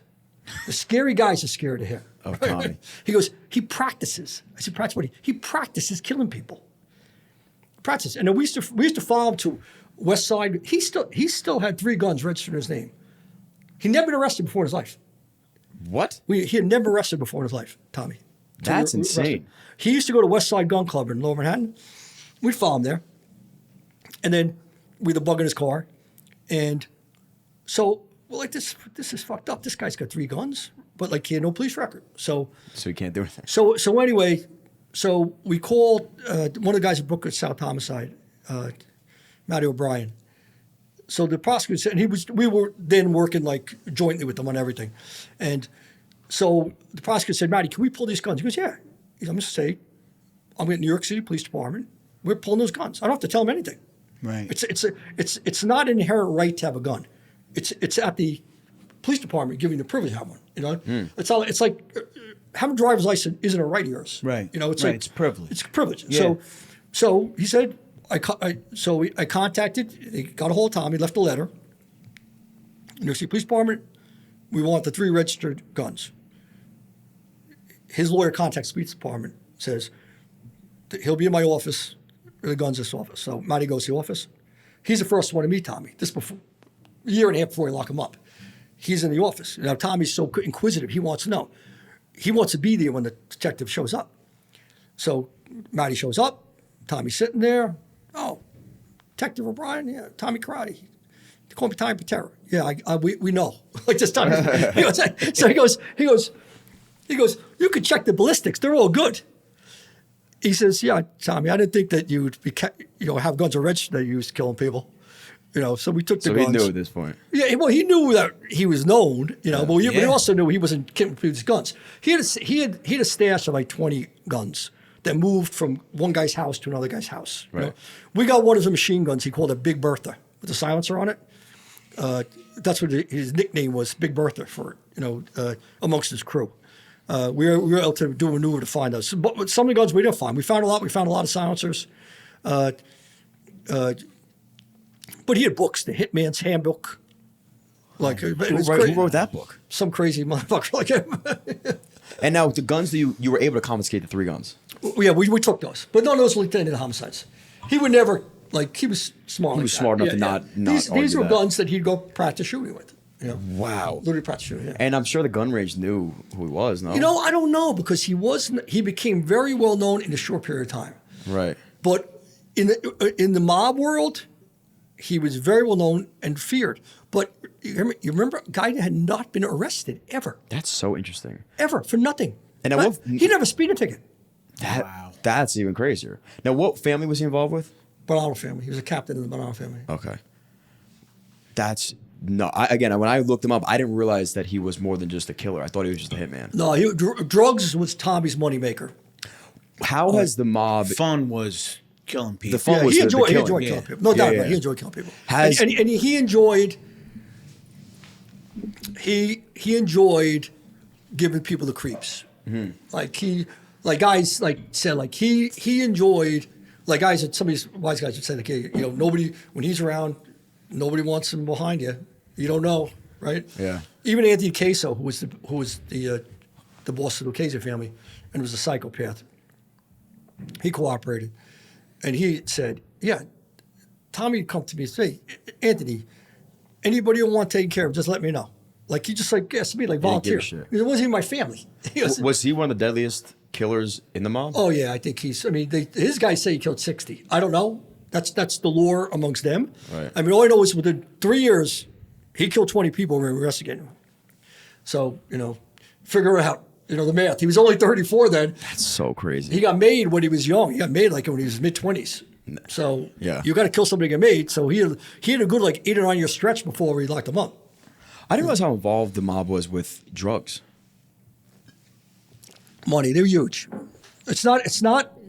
Nobody back then, at least. The Bonanno family was a little different. Almost everybody in the Bonanno family was a drug dealer.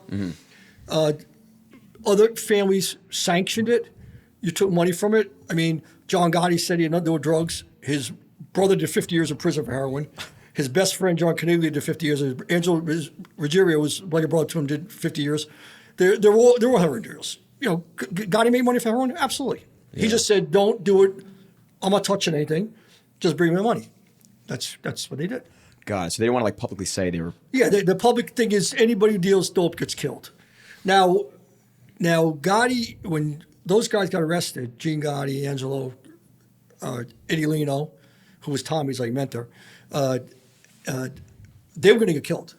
That's why Gotti used that excuse for killing Castellano because they were afraid once Della Croce died, who was Gotti's like rabbi, which he died, then that they'd break up the whole crew, and they could say kill your own brother because he broke the rule. Like Castellano was like more steadfast. He still took money from guys, but if you got caught, like it was like this: do it. But if you get caught, You're done. you pay the price. Yeah. It's like and so they feared that was going to happen. So when Della Croce died, Gotti figured this is my opportunity, and that's why he killed him. Take him out. And all the guys who killed him were dope dealers.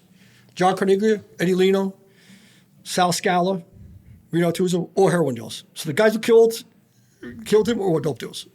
I guess it's so hard to stay away from at that point. Well, there's a lot of money in it. Was that was the hot drug at the time? No, it wasn't. Heroin was not. It was more coke then, but heroin. New York was always the epicenter for heroin. Like there was more heroin addicts in New York than anywhere else in the country. I mean, big cities had problems, but not like New York. New York created the Nicky Barneses, like the big black traffickers, or the other guy that the American Gangster was made up, which was a big bullshit story. Yeah. But Nicky Barnes was the real deal. Nicky Barnes' suppliers was the mob guys. They were his partners. Oh. Right? So they got the heroin from the Italians. Right. Okay. But that's died down. Once the 90s came and Colombians started producing heroin, it pushed the mob right out because they are now charging 80 and 90,000 per kilo. The mob's charging 200,000. Well, where are you going to buy it? We're going to guy charging 90. And they totally pushed the mob right out of the dope business. Okay. Heroin business, that is. Right. When did the shift come from being more predominantly cocaine in New York City? 80s coke became really big, and into the 90s. Any reason why? Just more addictive? Because people coke didn't have the same stigma as heroin did. Right. It was a party drug. People did it. It wasn't gonna kill you. Listen, I know a lot of people, friends mine who did coke back in the 80s that have 4 kids now, drive a van, go to soccer practice, good jobs. They don't, it was a thing. It was like a youthful thing, the dance craze, discos and all that shit. Sure. It went along with that. It wasn't killing you like heroin was. No, it wasn't killing like heroin. No. Yeah. I mean, some people ruined their lives because they were addictive personalities.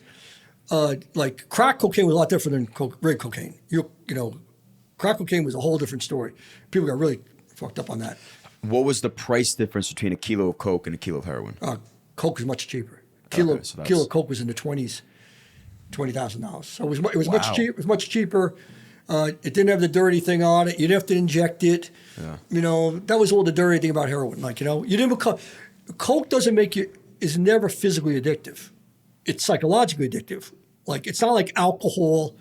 Like alcohol, if you're an alcoholic, one of the worst things of an alcohol coming down is not having any alcohol, because you can die from not having alcohol. Right. It's like you need it weaning off. That is so interesting that cocaine is not physically it's addictive. crazy. Coke isn't. Yes, that's what I'm saying. Heroin, you could use heroin once to be an addict. Yeah. It's that Like your body will withdraw. Bobby just craves it. Really? After Craves one? it. And if you see a junkie coming down, which I've seen, it's sickening. It's sickening. You feel sick for them. It's so pitiful to see him like in the fetal position, just gushing, throwing up. Then they can't throw up anymore. It's the dry heaves, and it's sick. Watching a dope addict come off, and it takes like 48 hours before like the physical comes symptoms. out? Wow. The mental thing never leaves. Yeah, sure. Like any heroin addict said, listen, I think about doing heroin every day. And they say there's no feeling like the feeling beyond heroin. So listen, I haven't done it. I'm not going to start. They say it's like euphoria. Yeah. I guess it is because, Wow, so like keep doing it. I was saying to Steve earlier, nobody starts out, nobody volunteers to be an addict. They start out thinking this is going to be fun. Sure, Right? of course. But they don't realize you can't fuck around with heroin, like you can with cocaine or even marijuana. They're like apples and oranges, the two. Like you said, you can play around with cocaine back then, but when did the fentanyl craze start? Well, okay, so the fentanyl started when I was still there in like 2015. It started coming in. We saw a couple of cases in like Pennsylvania, but they were like mini labs. It was basically these guys getting fentanyl getting a package like from some guy in the Bronx, and then he added a little fentanyl to make it like juice it up and make it stronger. But it was, and some people died because you can't quantify it. I mean, guys in a lab can't quantify it. Never some guy at a kitchen table trying to do this, Fentanyl, You're not a real chemist. You're just a junk peddler. So people died in pockets. Like there was Rochester, New York, there's pockets, down in Philly's pockets. But that was it. Like then it died down. We didn't see anything. And then it started probably in 2015 is what happened was some of these dopers started, Chinese precursors started getting smuggled in. Chinese were smuggling in because fentanyl is a cancer drug. Right. Yeah. So it was created for legitimate purposes back in the early 70s. Very powerful. So the Mexicans started doing the business with the Chinese, getting the fentanyl in. Now they started mixing with heroin to make it stronger because the Colombians basically gave a lot of their business, their American business, to the Mexicans because they didn't want to deal with the gringo law enforcement anymore. Oh. And they moved a lot of stuff to Europe and Africa. So Colombia now ships a lot of the stuff to here and send mostly to Europe and Africa because the law enforcement presence is not as tight as it is in the States. I mean, they work to try to do cases, but they're not as sophisticated as law enforcement is here. They're kind of like 20 years behind the curve, and the dope dealers are always ahead of the curve. Of course. They get technology that we have to catch up to. That's so we catch up. Law enforcement's technology in response to what they got. Well, that seems so ass backwards. It is, but that's the way it is. Because they I guess because you discover it based on what they're doing. Yeah, what they're doing. Cell It's like phones. playing offense and Okay, when they defense. started using cell phones, couldn't intercept cell phones. We had to come up with a way to intercept cell phones, which we Right. did. The ports and the first things, and it was like crazy. It was very difficult. Now it's simple. But they want the latest technologies, phones and, encrypting messaging, all that stuff. The dopers look for the latest, greatest stuff, So where does most of our cocaine come from today? Mexico? It comes from Colombia because they're a source country. Mexico's not a source country. But the Colombians got smart and said, and it started with the guy, Chapo Juan Carlos Ramirez Abadia, I told you, with the old plastic surgery. Yep. He's the first one to say, listen, I don't want to deal with the Americans anymore. I'll sell it. He used to give it to them a transport and give them a piece. Now he said, instead of transporting to Mexico, I'll sell it to you right at the border. Got it. It's yours, right? Give me whatever it was. Give me 10 grand a key. Wow. Now you deal with the Americans. It's your organizations in the States. I don't have my people in there anymore.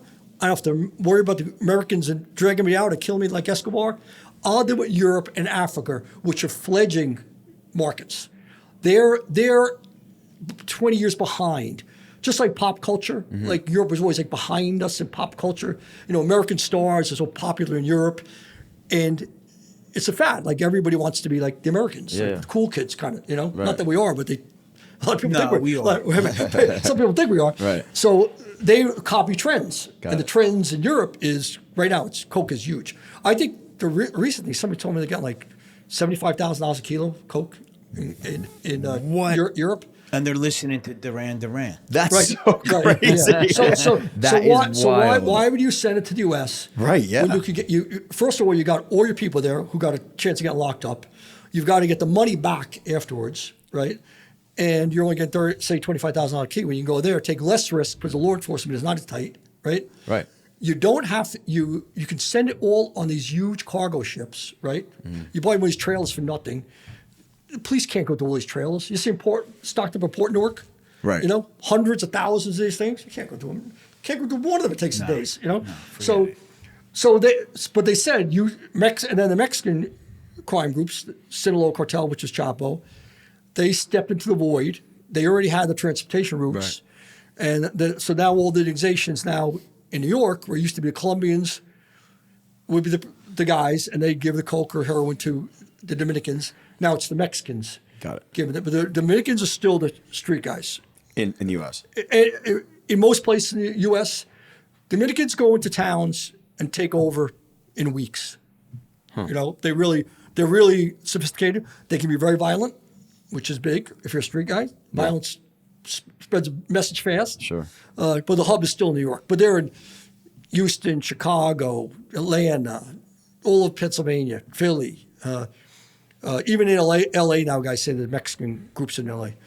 But I mean, Dominican groups. But the Mexicans are basically the guys. But the source country is always going to be Colombia. So it's Colombia to Mexico, then to the Dominicans here. Yeah, typically. it grows in Colombia. The coca leaf grows there wild. Sure. So and coincidentally, the poppy grows there too, for heroin. So like they had for your dope deal, it's paradise because it doesn't grow in the United States. You can't grow it here. You know, they've got this Andes climate and everything. It's a combination of things that grow it, and they have it all in Colombia. So even like when nothing's grown in Mexico. They grow some weed. But the cocaine, I'm saying. It's not good weed. They've never perfected the coca leaf in Mexico. Like Colombia Yeah, has. the climate's not right. That's Now, so what interesting. about? Now, I remember hearing something about like Afghanistan Afghanistan is for probably, like it's probably the for biggest. poppy. Yes. It grows wilder too. They're the biggest producers of heroin in the world, but only 5% of it comes to the United States. Oh, It, wow. it goes to Europe and other places. I mean, that makes sense right there. Yeah, because it's so long to get here. Yeah. Yeah. You know, I mean, to get it from Afghanistan here, I mean, because you could have a package. So they're the biggest producer. They're the biggest producer here. Wow. Because it grows wild there. Really? Grow wild, yeah. It grows wild in Afghanistan, yeah. Everyone's Poppy. high all the time. It grows like crabgrass grows here. Oh my Yeah. god. That's so nuts. Yeah. It's crazy that again everything kind of sources from Colombia. Like even when you like like Bolivia or Peru, it's all still coming from. Yeah, so they had labs in Bolivia, and the coca plant does grow in Bolivia and Peru, but and the Colombians had some labs there because Colombian law enforcement got really tough. They worked very well with the United States. There was corruption here, but they got better and better as years went by. in Colombia. In Colombia, better and better. And the vetted team guys were like polygraphed by DEA, and a lot. And listen, there's been hundreds of Colombian and Mexican law enforcement guys killed fighting the drug war. Like, sure. Were not corruptible. They died because they wouldn't take money. They wouldn't, yeah. They wouldn't take money. So I mean, they're heroes. I mean, these guys are not well paid, and a lot of these guys lost their lives. A lot more Colombian and Mexican law enforcement officers fighting the drug trade have lost their lives than Americans. I mean, I'm assuming. Yeah. Now because you mentioned before the law enforcement officer that took the bribe from who was the guy you Yeah, mentioned? the warden in the jail. Right. Yeah. So explain that story and explain like how bribery really worked. Like was it that Well, active? they call the phrase he uses pluno or lead. Either like you take it's pluno or dinero, but in English it is the money or lead. You take the money or you get a bullet. Yeah. So, a lot of guys, even if they don't have larceny in their heart, normally somebody tells you in Mexico they're going to kill your family, they will kill your family. I mean, I've seen where they've gone into bars and killed 30 people in the bar and chopped all their heads off and left them on the bars. And take their bodies and hang the bodies over the highways. Yeah, that'll send a message. in Mexico. In Mexico. Mexico is Mexico's out of control. Out of You control. see pictures all the time. out of of the control. Bodies Out of hanging, control. hanging out of over the control. bridges. And killing cops, ambushing cops and American federal police, like massacres. They just ambush them in like canyons and waiting for them and kill everybody. How much more violent is or was the cartel versus the mob? Oh, the cartel is much more violent than mob was. Mob killed other people in the mob. Right. And usually it was singular. Once in a while I see a double homicide. Tommy had 2 or 3 double homicides under his belt. I think a triple once. But he didn't kill 10 people at a time. These guys, about Chapeta, I remember some informants saying Chapeta, Juan Cross, Ramirez Abadia, the lollipop they called him, that he killed like 20 guys before he was 18. You know, but not necessarily a bunch. But now the mass killings, the mass graves in Mexico, they find mass graves of 50 people in the grave. Oh my God. You know, they any mayor of those towns that if you fight the cartels, you're dead. The one Right. town that killed like 5, 6 mayors in a row, you got to have some balls to run for mayor. Why would you? You know, I've been to Mexico. There's some great Mexican people who abhor the drug trade. You know, they're very religious, hardworking, good people, and very brave people, like a lot of these cops, right? They're just like, they hate it. They hate the stigma it gives to Mexicans. Sure. Because most Mexican people, absolutely, the vast majority of Mexican people are decent, hardworking people, you know? Just hardworking people. And they're ballsy people. They're brave, you know? Yeah. You know, they think it's a stigma against their country, you know? Yeah. You know, which it is. You know, Well, of course, you know, but it is. It's unfairly in some cases. You know, if it's the 1% or whatever, they're a lot louder than the 99%. Well, it's Absolutely. Like in Sicily, didn't they? The mob blew up like a whole road just to get a judge. yeah, they killed the judge Falcone.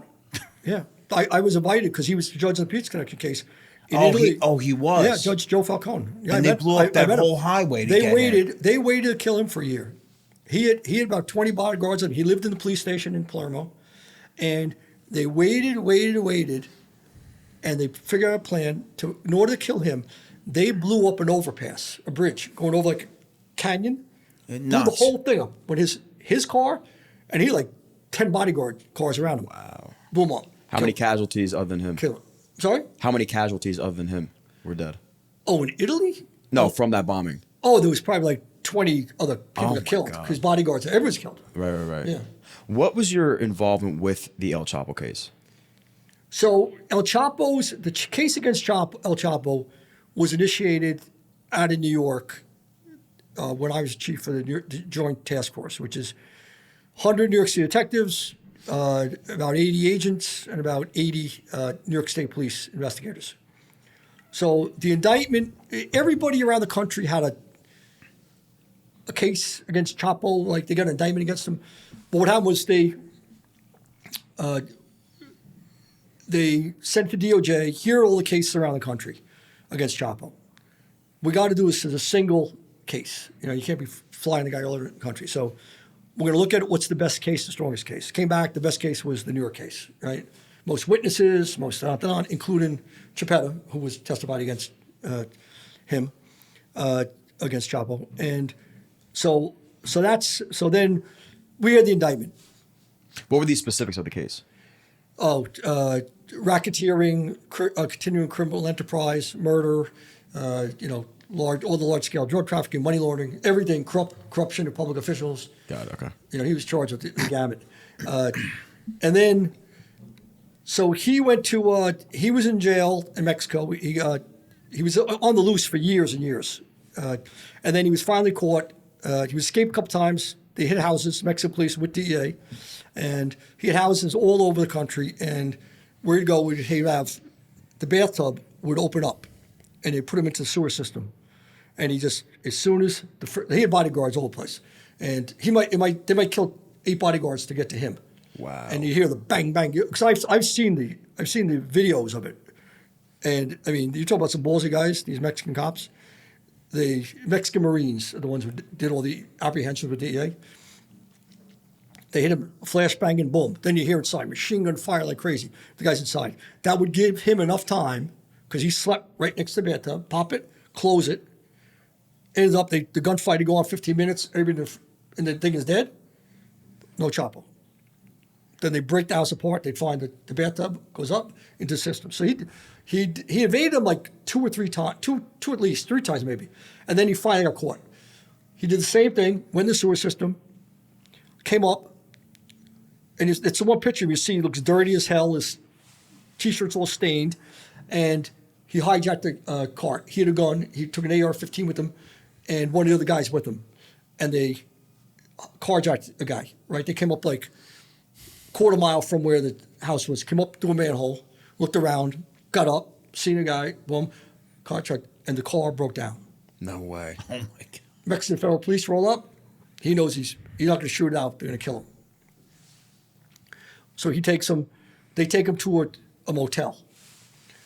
And he said, you name it, 20, 30, whatever you want, let me go. No, you're going to jail. So you go. Wow. Yeah, those guys turned out a lot of money.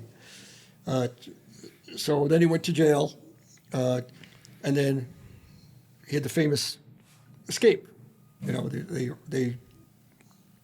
rented a house half a mile, built a house. They actually built the house half a mile from the jail, and then started digging tunnels and engineers right to the cell. It took like a year and a half to get to it. Wait, whoa.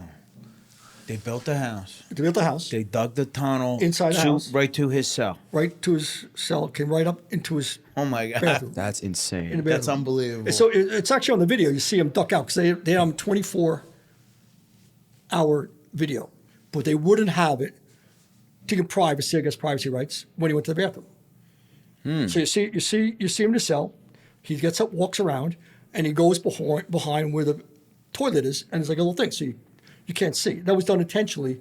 So like the human rights things, all citizens' right, you know, you film a guy somebody going to the bathroom, or whatever, and that's where it came up.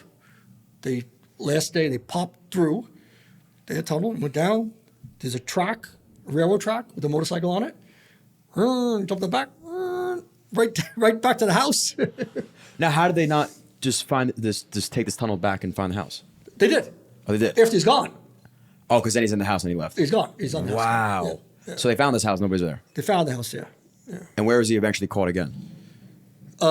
He was caught. That's when he got caught, and he offered the $20 million or $30 million to let go the second time. The second, okay, got it. The second time is when he went the through car sewer, broke when down. he saw it, Okay. and he ties up the car. That was the last time. So what happens after that? He's in jail. They put him most secure prison in Mexico and stuff. The Mexican government doesn't want this anymore. They don't want him, right? I mean, he's a folk hero of Mexico. I mean, the songs written about him and everything else. You know, A hero?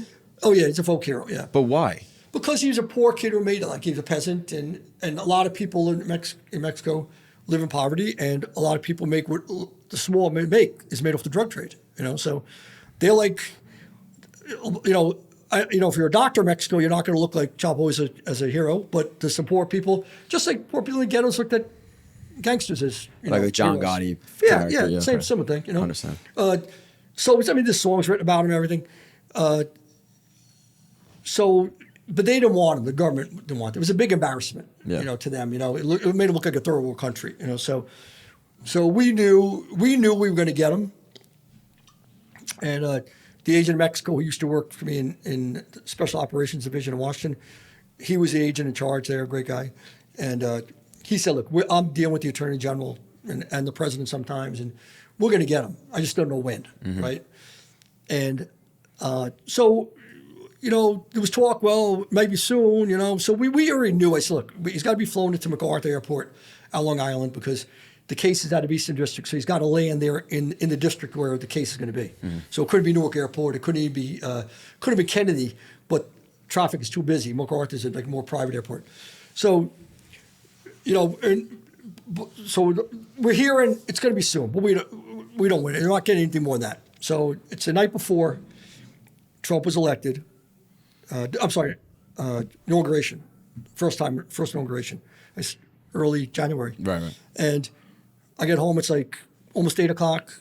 Just so I get in the drive, the phone rings. It's my friend Paul. And he said, "You want to kill me?" What? Because he's in the air. I said, "Who's in the air?" He goes, "Chapo." I was like, "Fuck."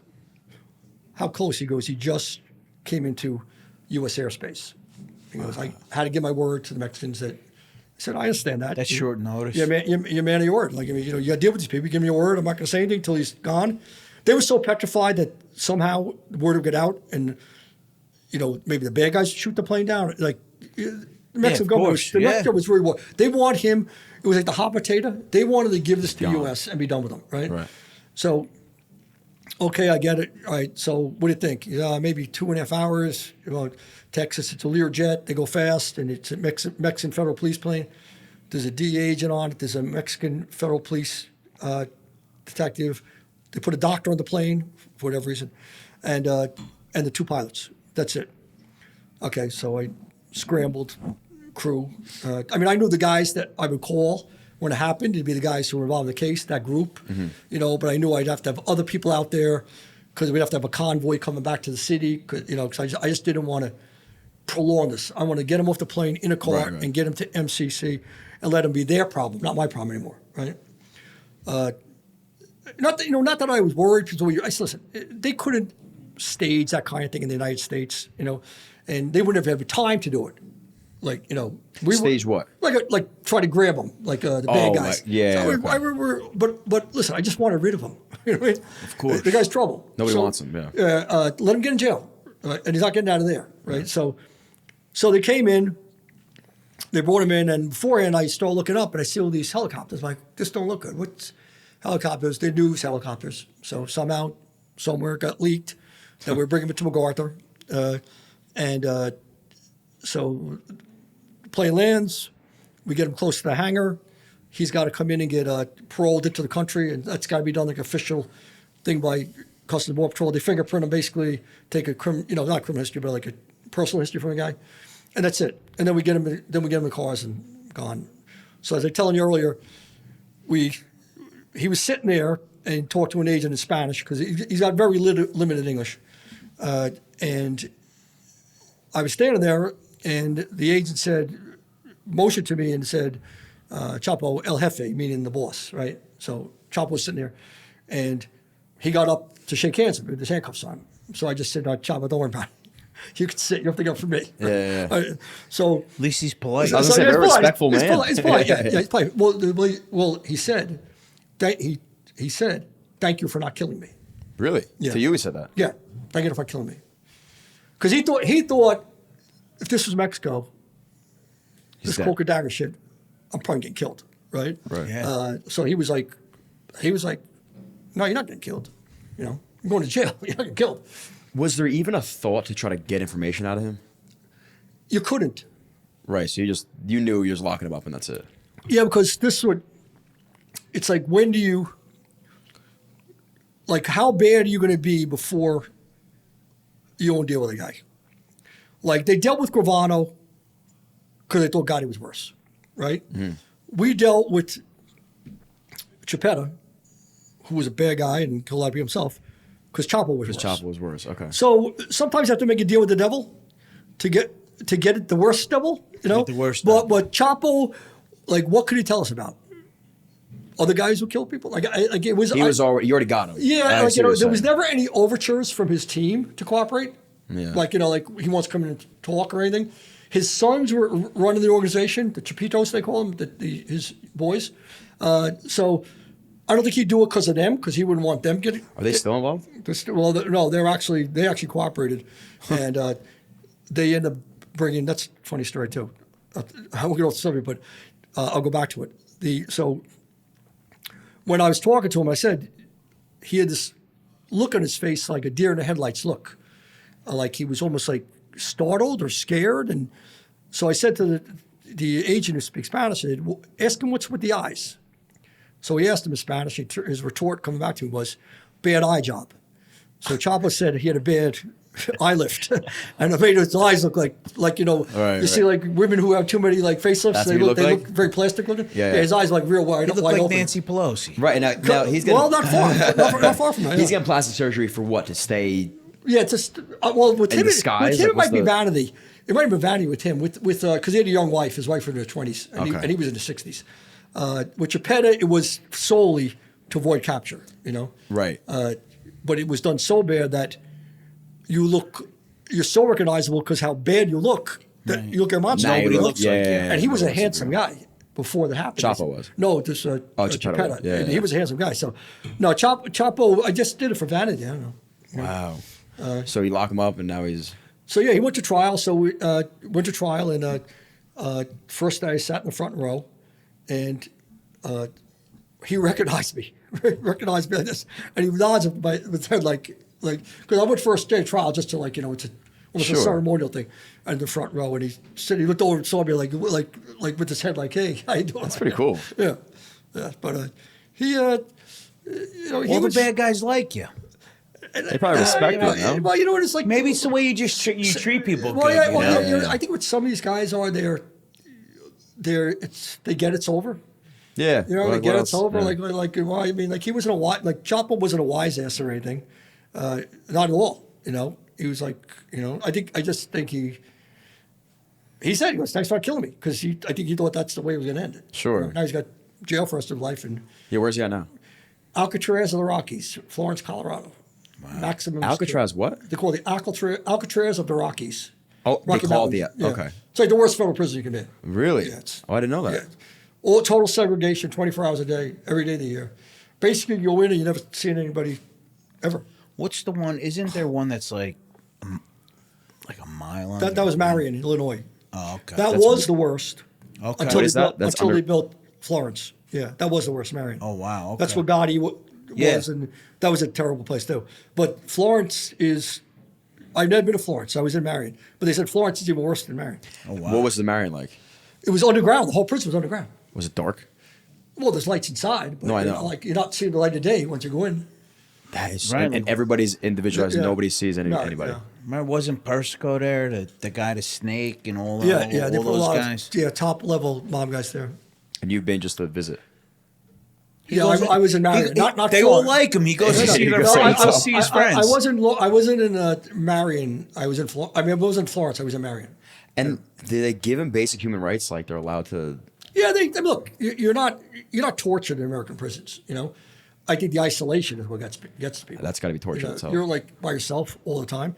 You go crazy. You know, I mean, basically, I mean, you go cuckoo. Start talking Crazy. toward yourself. I'd be so you know? curious to see how these guys are now sitting in that Yeah. prison. Like how crazy Well, they like, actually you know, go. Patera is in a maximum penitentiary. So like, why And wouldn't he be in a prison like that? Like, how Because much worse does it Because he's get? doing life. Right. So there's plenty of guys who are doing life that aren't in Marion or Florence, right? Right. Because Pitera has been in jail. He was in Lewisburg, which is a bad federal prison. I was there. He was in Leavenworth in Kansas, which is bad. They bounced him around. So basically, well, guys who are doing life and you're never getting out, you're the biggest escape risks. They don't want you to make friends forever. You know, they bounce you around. So just when you're getting acclimated, you meet friends or whatever, they move you to someplace you know nobody, and you start all over again. Oh wow, I didn't know they did that. So nobody stays in one place. They move you around because if anybody's going to do it, it's try to get out. It's guys like you. You know. Of course. Oh wow. So they bounce you around. Now he's in Allenwood now. He was in McKean. He was at penitentiary, but he doesn't have any a lot of incidents in jail. I know guys who are in jail with him. You know, say he's a likable guy. He's a gentleman. You know, he's respected in jail because he didn't talk. So if you're in prison, you're a guy who doesn't talk.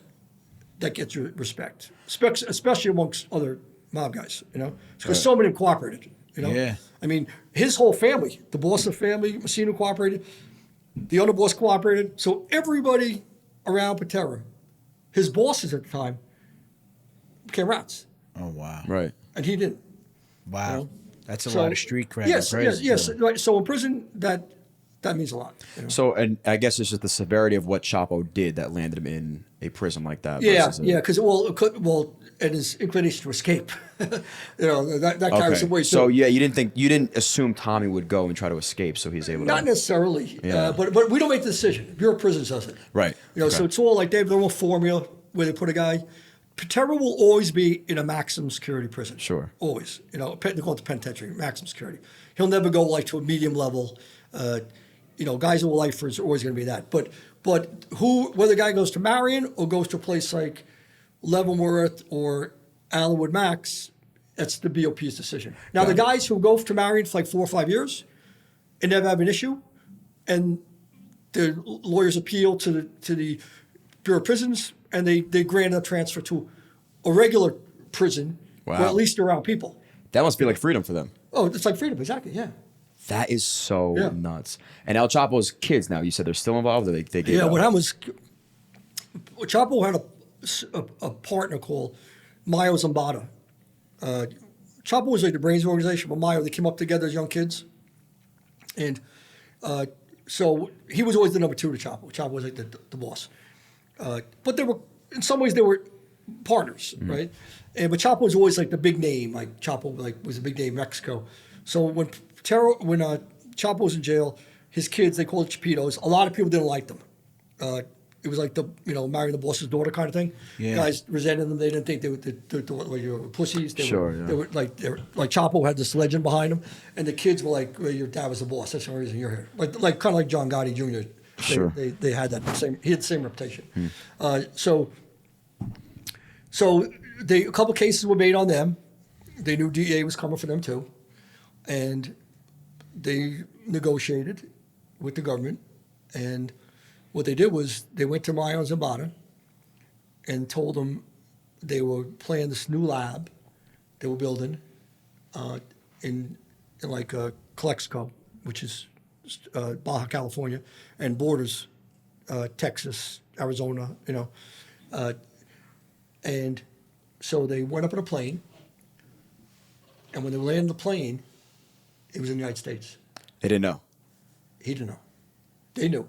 Oh, okay. They knew. That's crazy. They know, yeah. So now what? He's gone into life too, and Wow. but they did him. That's ingenious the way they did it. Come check out. We're looking at this new territory. We're on your approval, Don Mayo. Because like you're the boss. My dad is in jail now, so you're the boss. They played up to it, and they were a fleet of planes. Pilot was in on it. wow.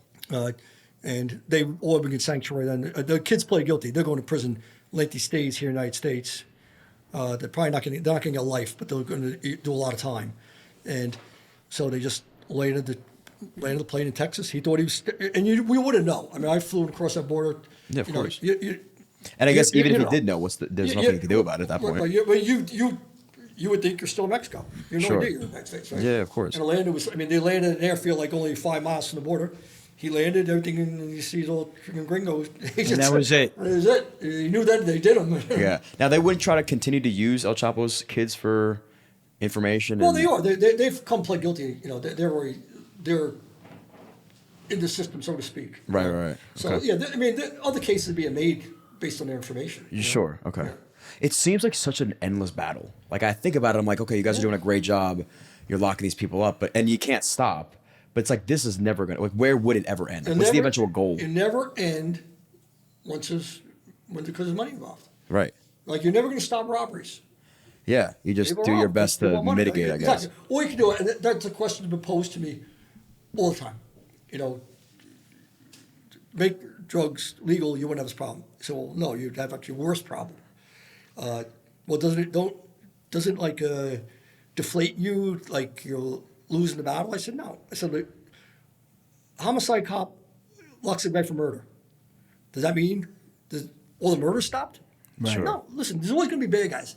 There's always going to be people who don't follow the rules. They want the easy way, the easy money, and so it's always going to be like the good evil thing going on. But making it illegal is crazy. It's You're crazy. just giving into the evil at that point. Huh? You're giving into the evil. You're at that point. giving it to evil. This is what's worse about it, and this big surge in heroin thing could explain how it happened.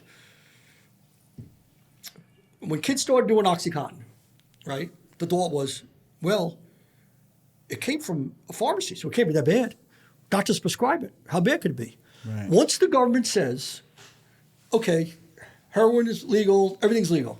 You know how many people are going to do it that have never done it before? Right, exactly. You may start thinking about doing Okay, just think, I'll give it another analogy, but similar. Say there's no speed limit. None. You let it rip. How many more highway deaths do you think there'd be? Oh my god. Right. Because you start thinking it's less bad. Well, there's no law against it anymore. No law. There's no Let it law. rip. It, Autobahn. would start. I mean, it would creep into somebody like my mind. I'd be like, oh, if heroin's legal, I mean, how bad could it really be? Listen, Well, you hear how good it makes you feel. Right. Like, there's no doubt about that. I mean, any ex-heroin addict, I tell you, best feeling in the world. Forget about sex. Don't even compare to it. This is the best feeling in the world.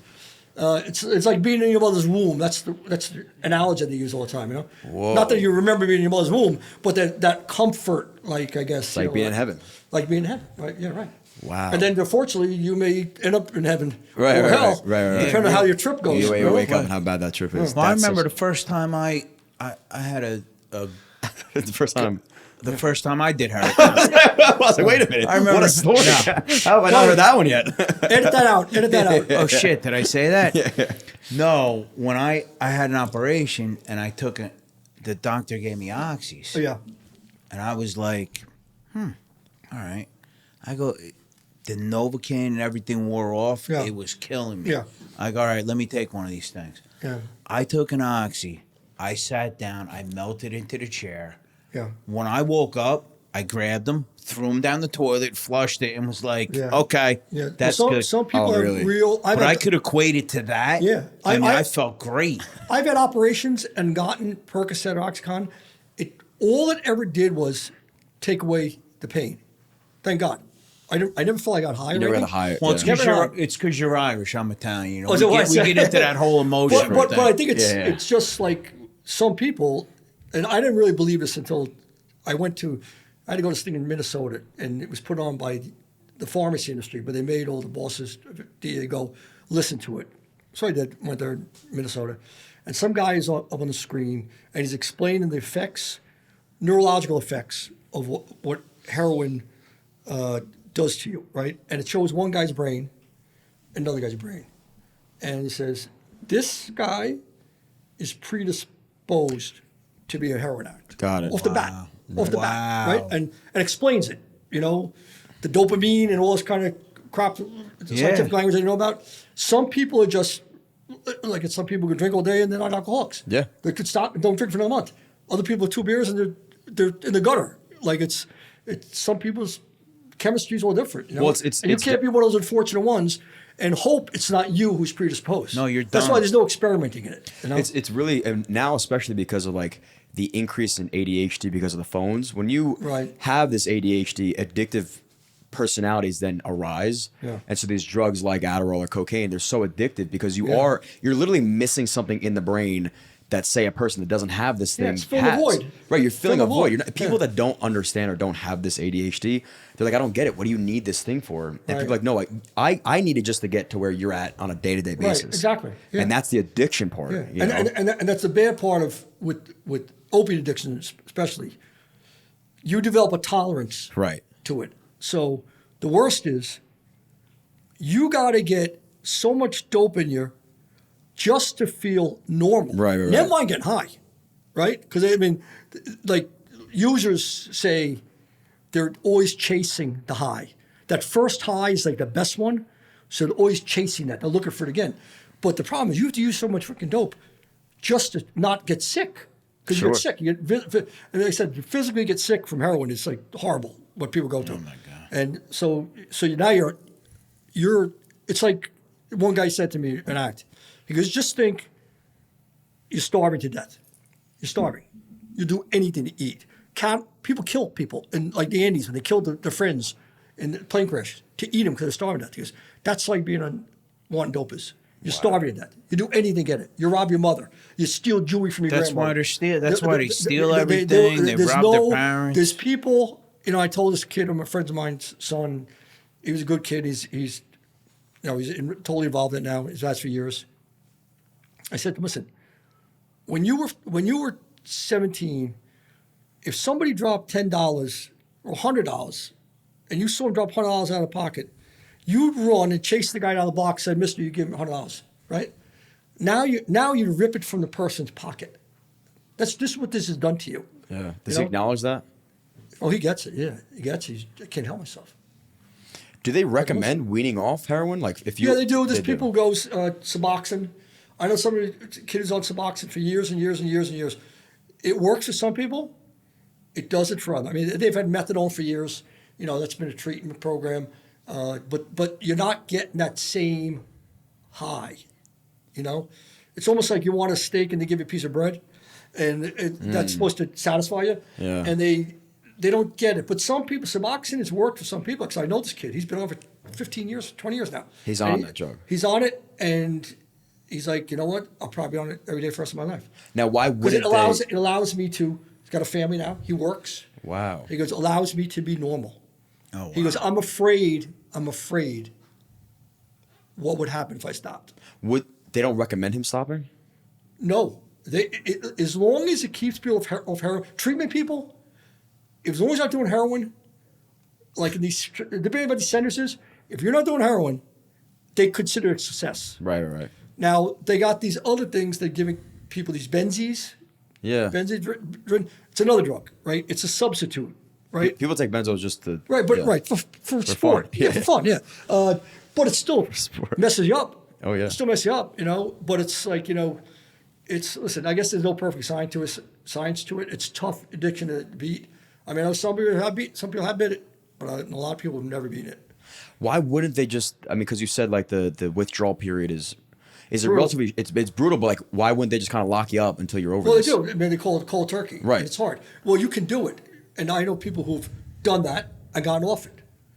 The physical craving stops, but the head, Like you said, yeah. they haven't been able to cure that. He says, guys, say, listen, like the craving stops, right? But just if you're thinking all day about something that was so good, it was so made you feel so good, it's still in your head. You're still addicted psychology to it. It's gotta be, yeah. Even you know it's going to start a downward cycle again, you always think this time will be different.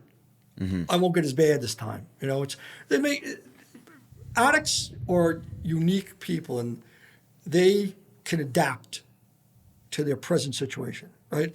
You can take an addict, drug addict, and stick him in the middle of freaking a corn town in Iowa, and within 5 hours they'll have dope. It's just survival at that point. It's exactly. It's survival. They learn how to survive. You know, and they know the street. They learn how to survive. And that's it. It's like, just think, you're fighting. They think it's like fighting for food for them, for their body. And it's again, like you said, like nothing beats heroin. So for them, what's the point of anything? Like, what's the point of establishing relationships or even with your loved ones? You know, you might as well just go do heroin. Yeah, for some, yeah, that is it. Yeah. It's like I might as well go get heroin or die trying. Well, I'll tell you a really bad story. Involves fentanyl. True story. So we're up in wiretaps in Syracuse, New York, and they're copping from a guy, I believe he's in the Bronx, coming down from Syracuse. 2 girls. The one girl's, and this is we have us on wiretaps. The one girl has been going out on the guy, and the dealer actually says to her, you know, Poppy, you know, you got to take it easy. You know, you're doing too much. And this is the dealer telling us, no, I want more. Give me more and stuff. She dies, right?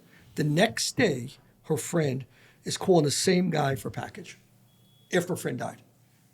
So so I used to give interviews about the drug problem. I said, so this kind of sums it all up.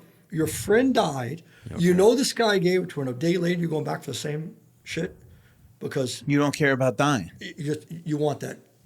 What were they going for? For heroin. And but he fentanyl in it. mixed fentanyl in it.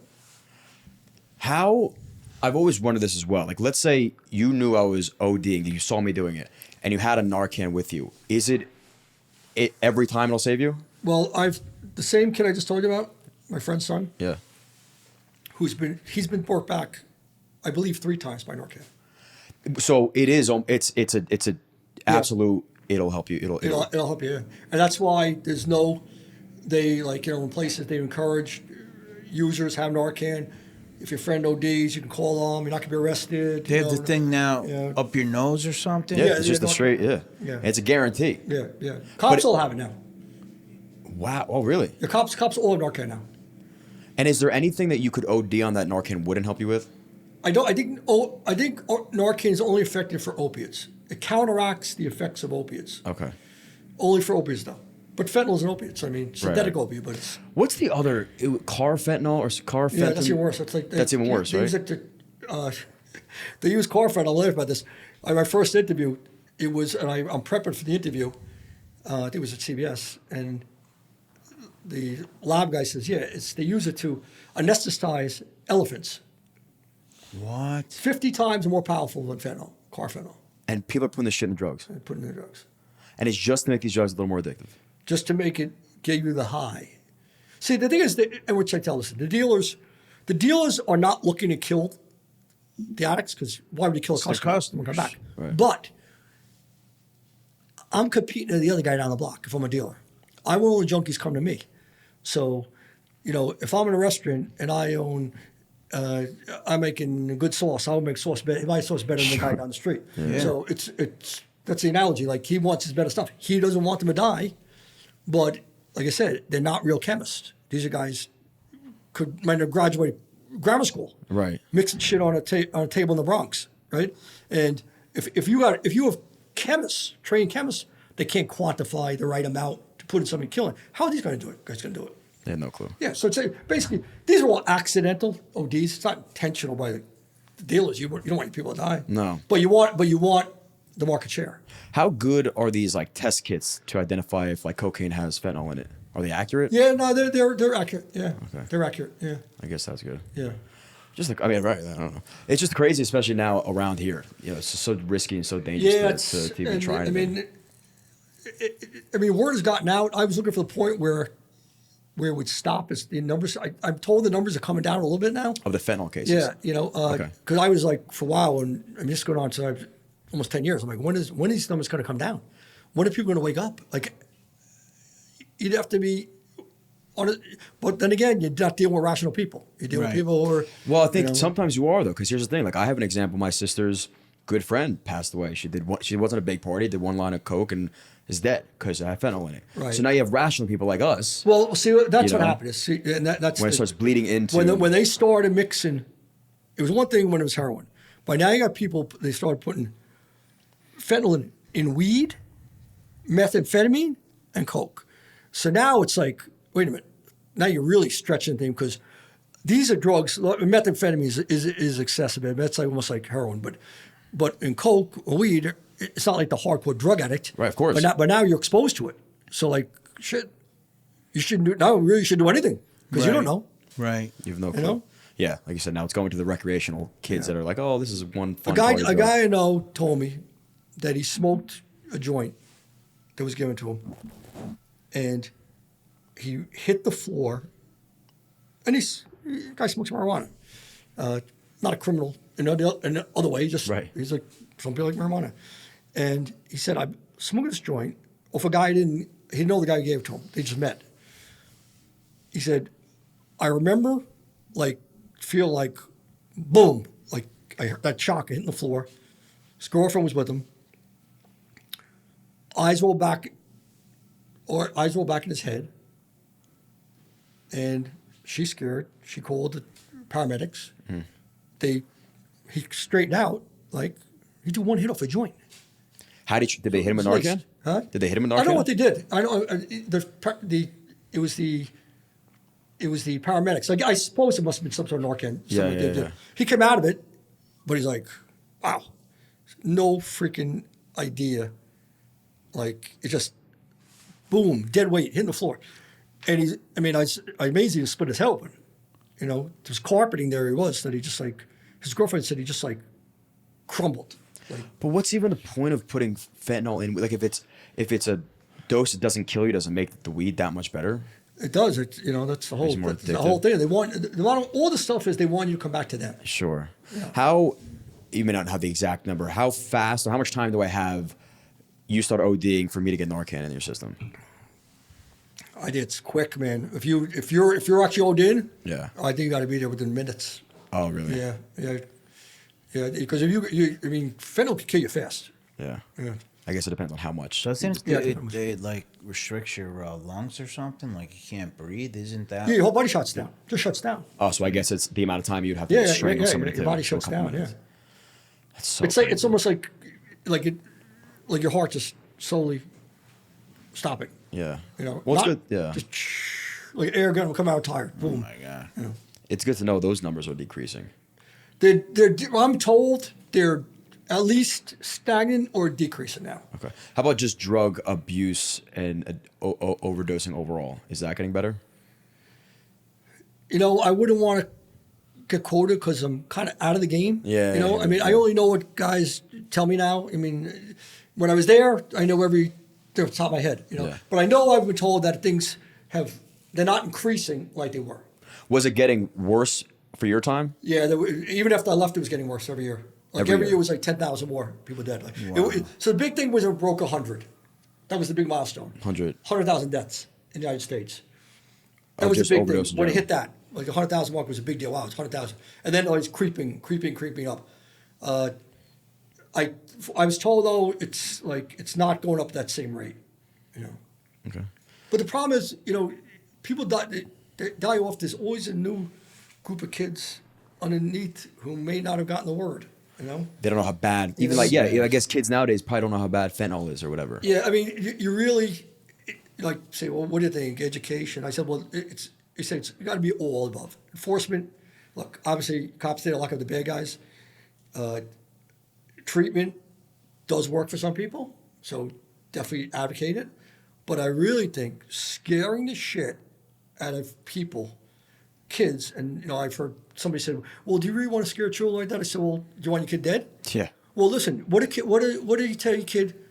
You ever seen a man pull up in your car, run, scream? You know, don't get in a car to strange people. You don't think that's scary to a kid? You know, but they got to be scared. And only thing, it's got to be your parents, but it's got to be like in the schools too, like all that stuff, like just say no and dare. You know, they should have it. They should have it. It dwindled Agreed. down. Do they you not know? have dare anymore? I mean, phys ed. I mean, all these things. You know, all you should do is, you know, take a picture in some high school of every kid from that high school who's dead. I'd have those pictures everywhere in the high school. That's a good point. Yeah, you should Everywhere in high school. absolutely do that. None of these kids thought this would ever happen to you. Right. Young lives lost over a bad decision, right? Don't be one of them, right? I mean, listen, it'll resonate with some kids. You're not going to get everybody. You're going to have the loose wire kid that, you know, doesn't listen to anybody, but you're never going to stop it all. But at least you can say it'll help you get to more. The fearmonger that's the only. I remember when I was a freshman, the DARE instructor, policeman, came in and said, "You guaranteed will know somebody in your class that dies from OD by the time you graduate." And we're all like, "Yeah, okay." And he told another story. He's like, one guy, yada yada, same thing, did one line of cocaine, had fentanyl in it, and it died, just like that. And we're all like, "Yeah, that doesn't happen." Turns out somebody dies. You're like, "Whoa, this is real."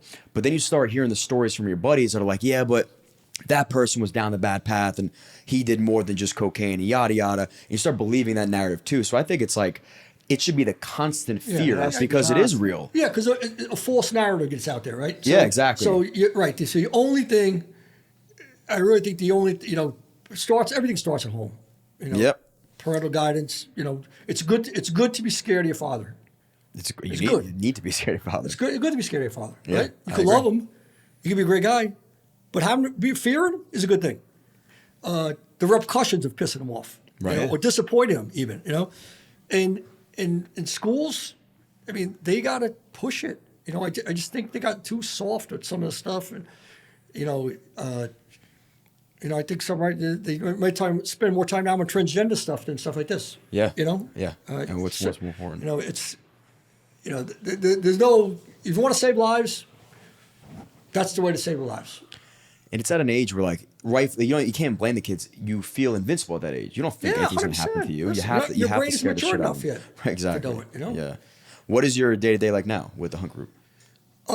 So I retired and started private investigative business. I didn't want to go work for banks in New York. I had a lot of jobs, but I just got a PA license. Listen to guys like Mr. Giuliani, and you know, get a license. You know, there's a lot of federal attorneys working in the private sector now. So I started a business. Just got crazy busy.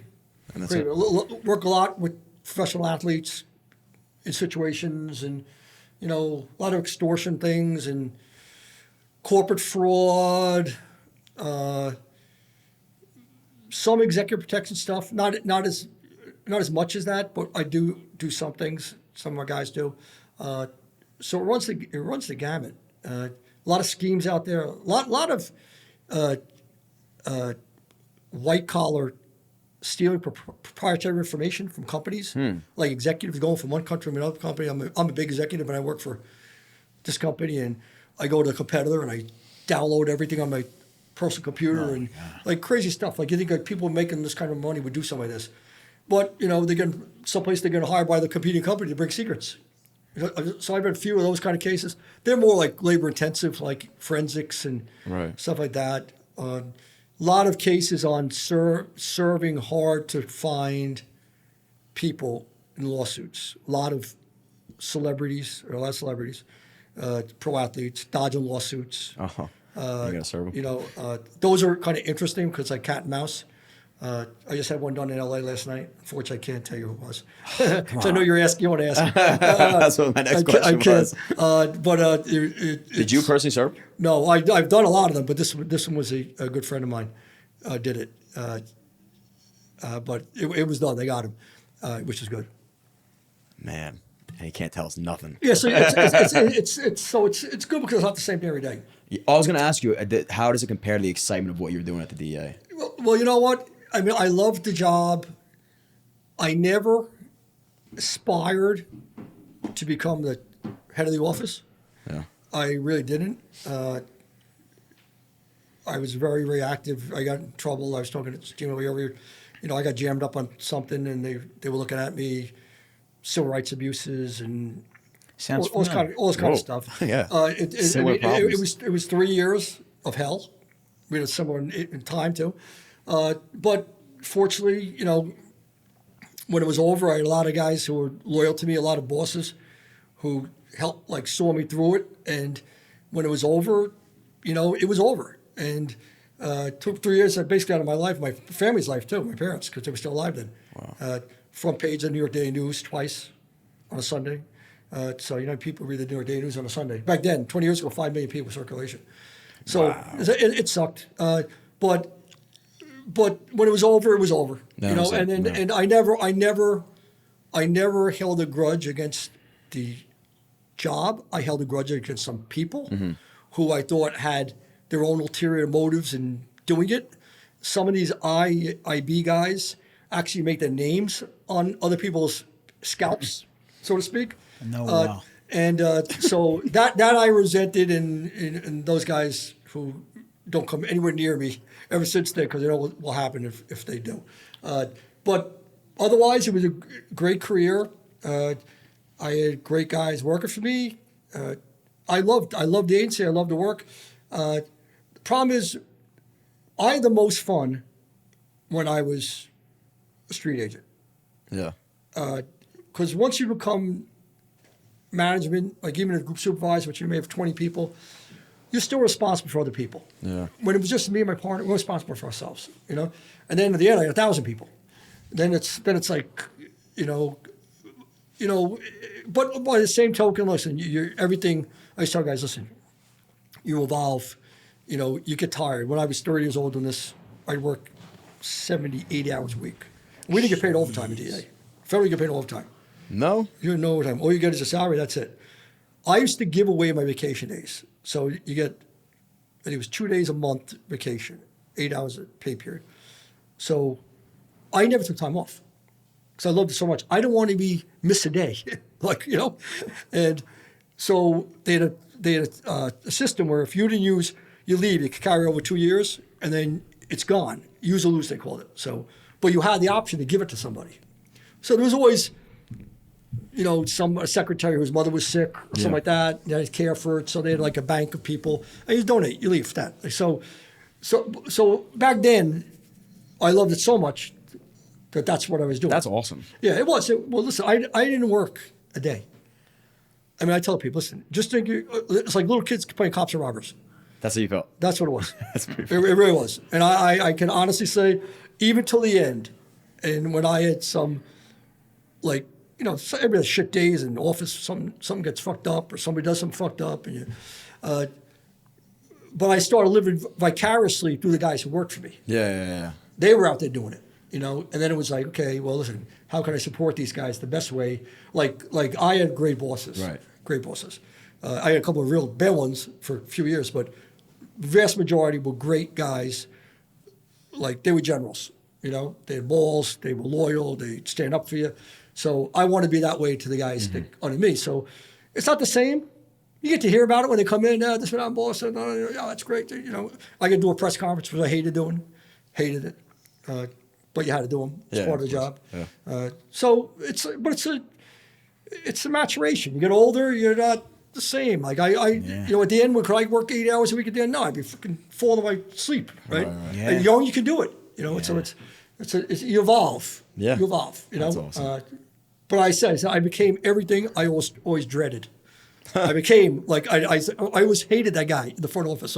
But hopefully, I hope I didn't act like some of those pricks. Sure. I act a little different than they did, but that's not for me to judge. Somebody else to Right. judge. Yeah, somebody You know? talking Well, about when you retired, how many people were there?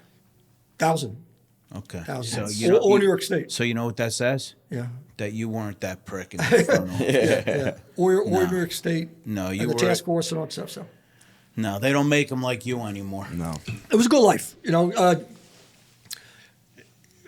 When I think of some guys that I'm sure you know, friends with other jobs, hated going to work every day. Yeah. Hated it. Yeah.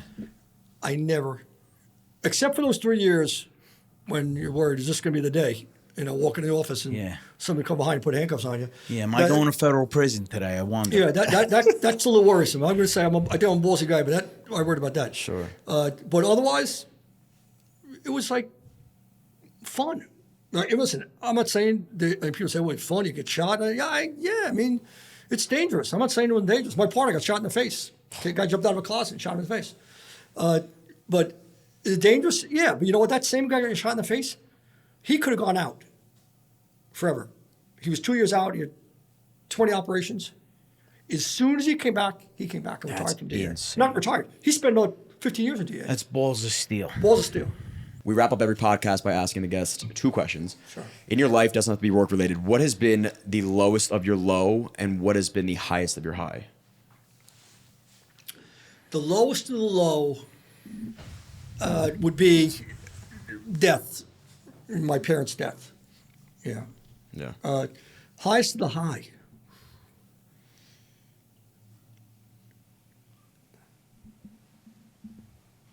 That's what I can't answer. I don't know. Maybe it hasn't come yet. I don't know. Yeah. Still I've to had some. come. I've had Still some. to come. I've had some happy moments. I feel very. I was talking to Steve on the way over. I feel very blessed. I feel like I got a lot of faith, and that has, I think, for me in my life, even in the bad stuff that happened, like when I was in trouble and stuff, that carried me through it. Sure. We were talking about it. I pity people who don't have faith. If you don't have faith, boy, I really pity you because it must be very dark. Yeah. Dark world. I think the same thing. Yeah. I've So- never understood arguing against what could only be good, the faith in something higher. So hopefully, I don't know. I don't have any children. If I had a child, I think that would probably be the high of the high. Normally that's what people say, yeah. I would say I love children. It doesn't happen that way, but that would be. But parents dying, definitely biggest low. Yeah. It happens to everybody, but there's no describing it until it happens. That's what I've been told. Yeah. It's a club nobody wants to be in. Yeah, exactly. Did we ask you this question the first time you were on the episode? I don't know. Did we ever ask him? Don't you go asking me now. It's interesting. No, I know. We'll save that for another. We'll save that for another time. Well, again, thank you so much for coming out. Where You're can they welcome. find you? I enjoyed Are you on social media at all, or No. nothing? So No, you're staying low no. key. You're not finding him. No. We'll put your description. Find him here. We'll put your description in the bio. No This is- social media. No social media. Is this your first podcast? Oh no, I've done. Oh damn! I've done so many media things, and But an actual podcast. yeah, I've done. I did after I retired. I did a couple, but tons of like real The real deal stuff. CBS. He did some ABC, guy, what's his name? Joe ABC, Rogan? Yeah, whatever. Yeah. But I right now I'm kind of like I get called a lot to do things. I don't do them anymore. Oh, good. And I tell people, they call me like overseas. We do this thing, and I'm like, listen, you know what? I'm out of the game. Yeah. I mean, there's guys there. I can tell you, there's guys that retired more recently in the same job. Guys who are like proteges of mine, Yeah. who are much more up to speed and definitely more eloquent than me. So you should really talk to them. When I did this, my friend Tommy Adams had asked me, and I did it because of him. We got to get him on now. Because he's a great guy. He's been a friend of mine for almost 50 years, probably. Amazing guy. Yeah. All right. Well, with Friends, that, friends. we Tommy thank you even more. Crowbar I Adams. didn't know how rare this was for you. Tommy's a very, very interesting guy, great guy, and, We're gonna- and a very interesting guy too. I've heard lores of stories about him, so Yes. I'm waiting to get him on too. Oh yeah, definitely get about. He's great guy, great guy. Sounds good. Well, that's it for today, everybody. Like, subscribe, and share. Peace.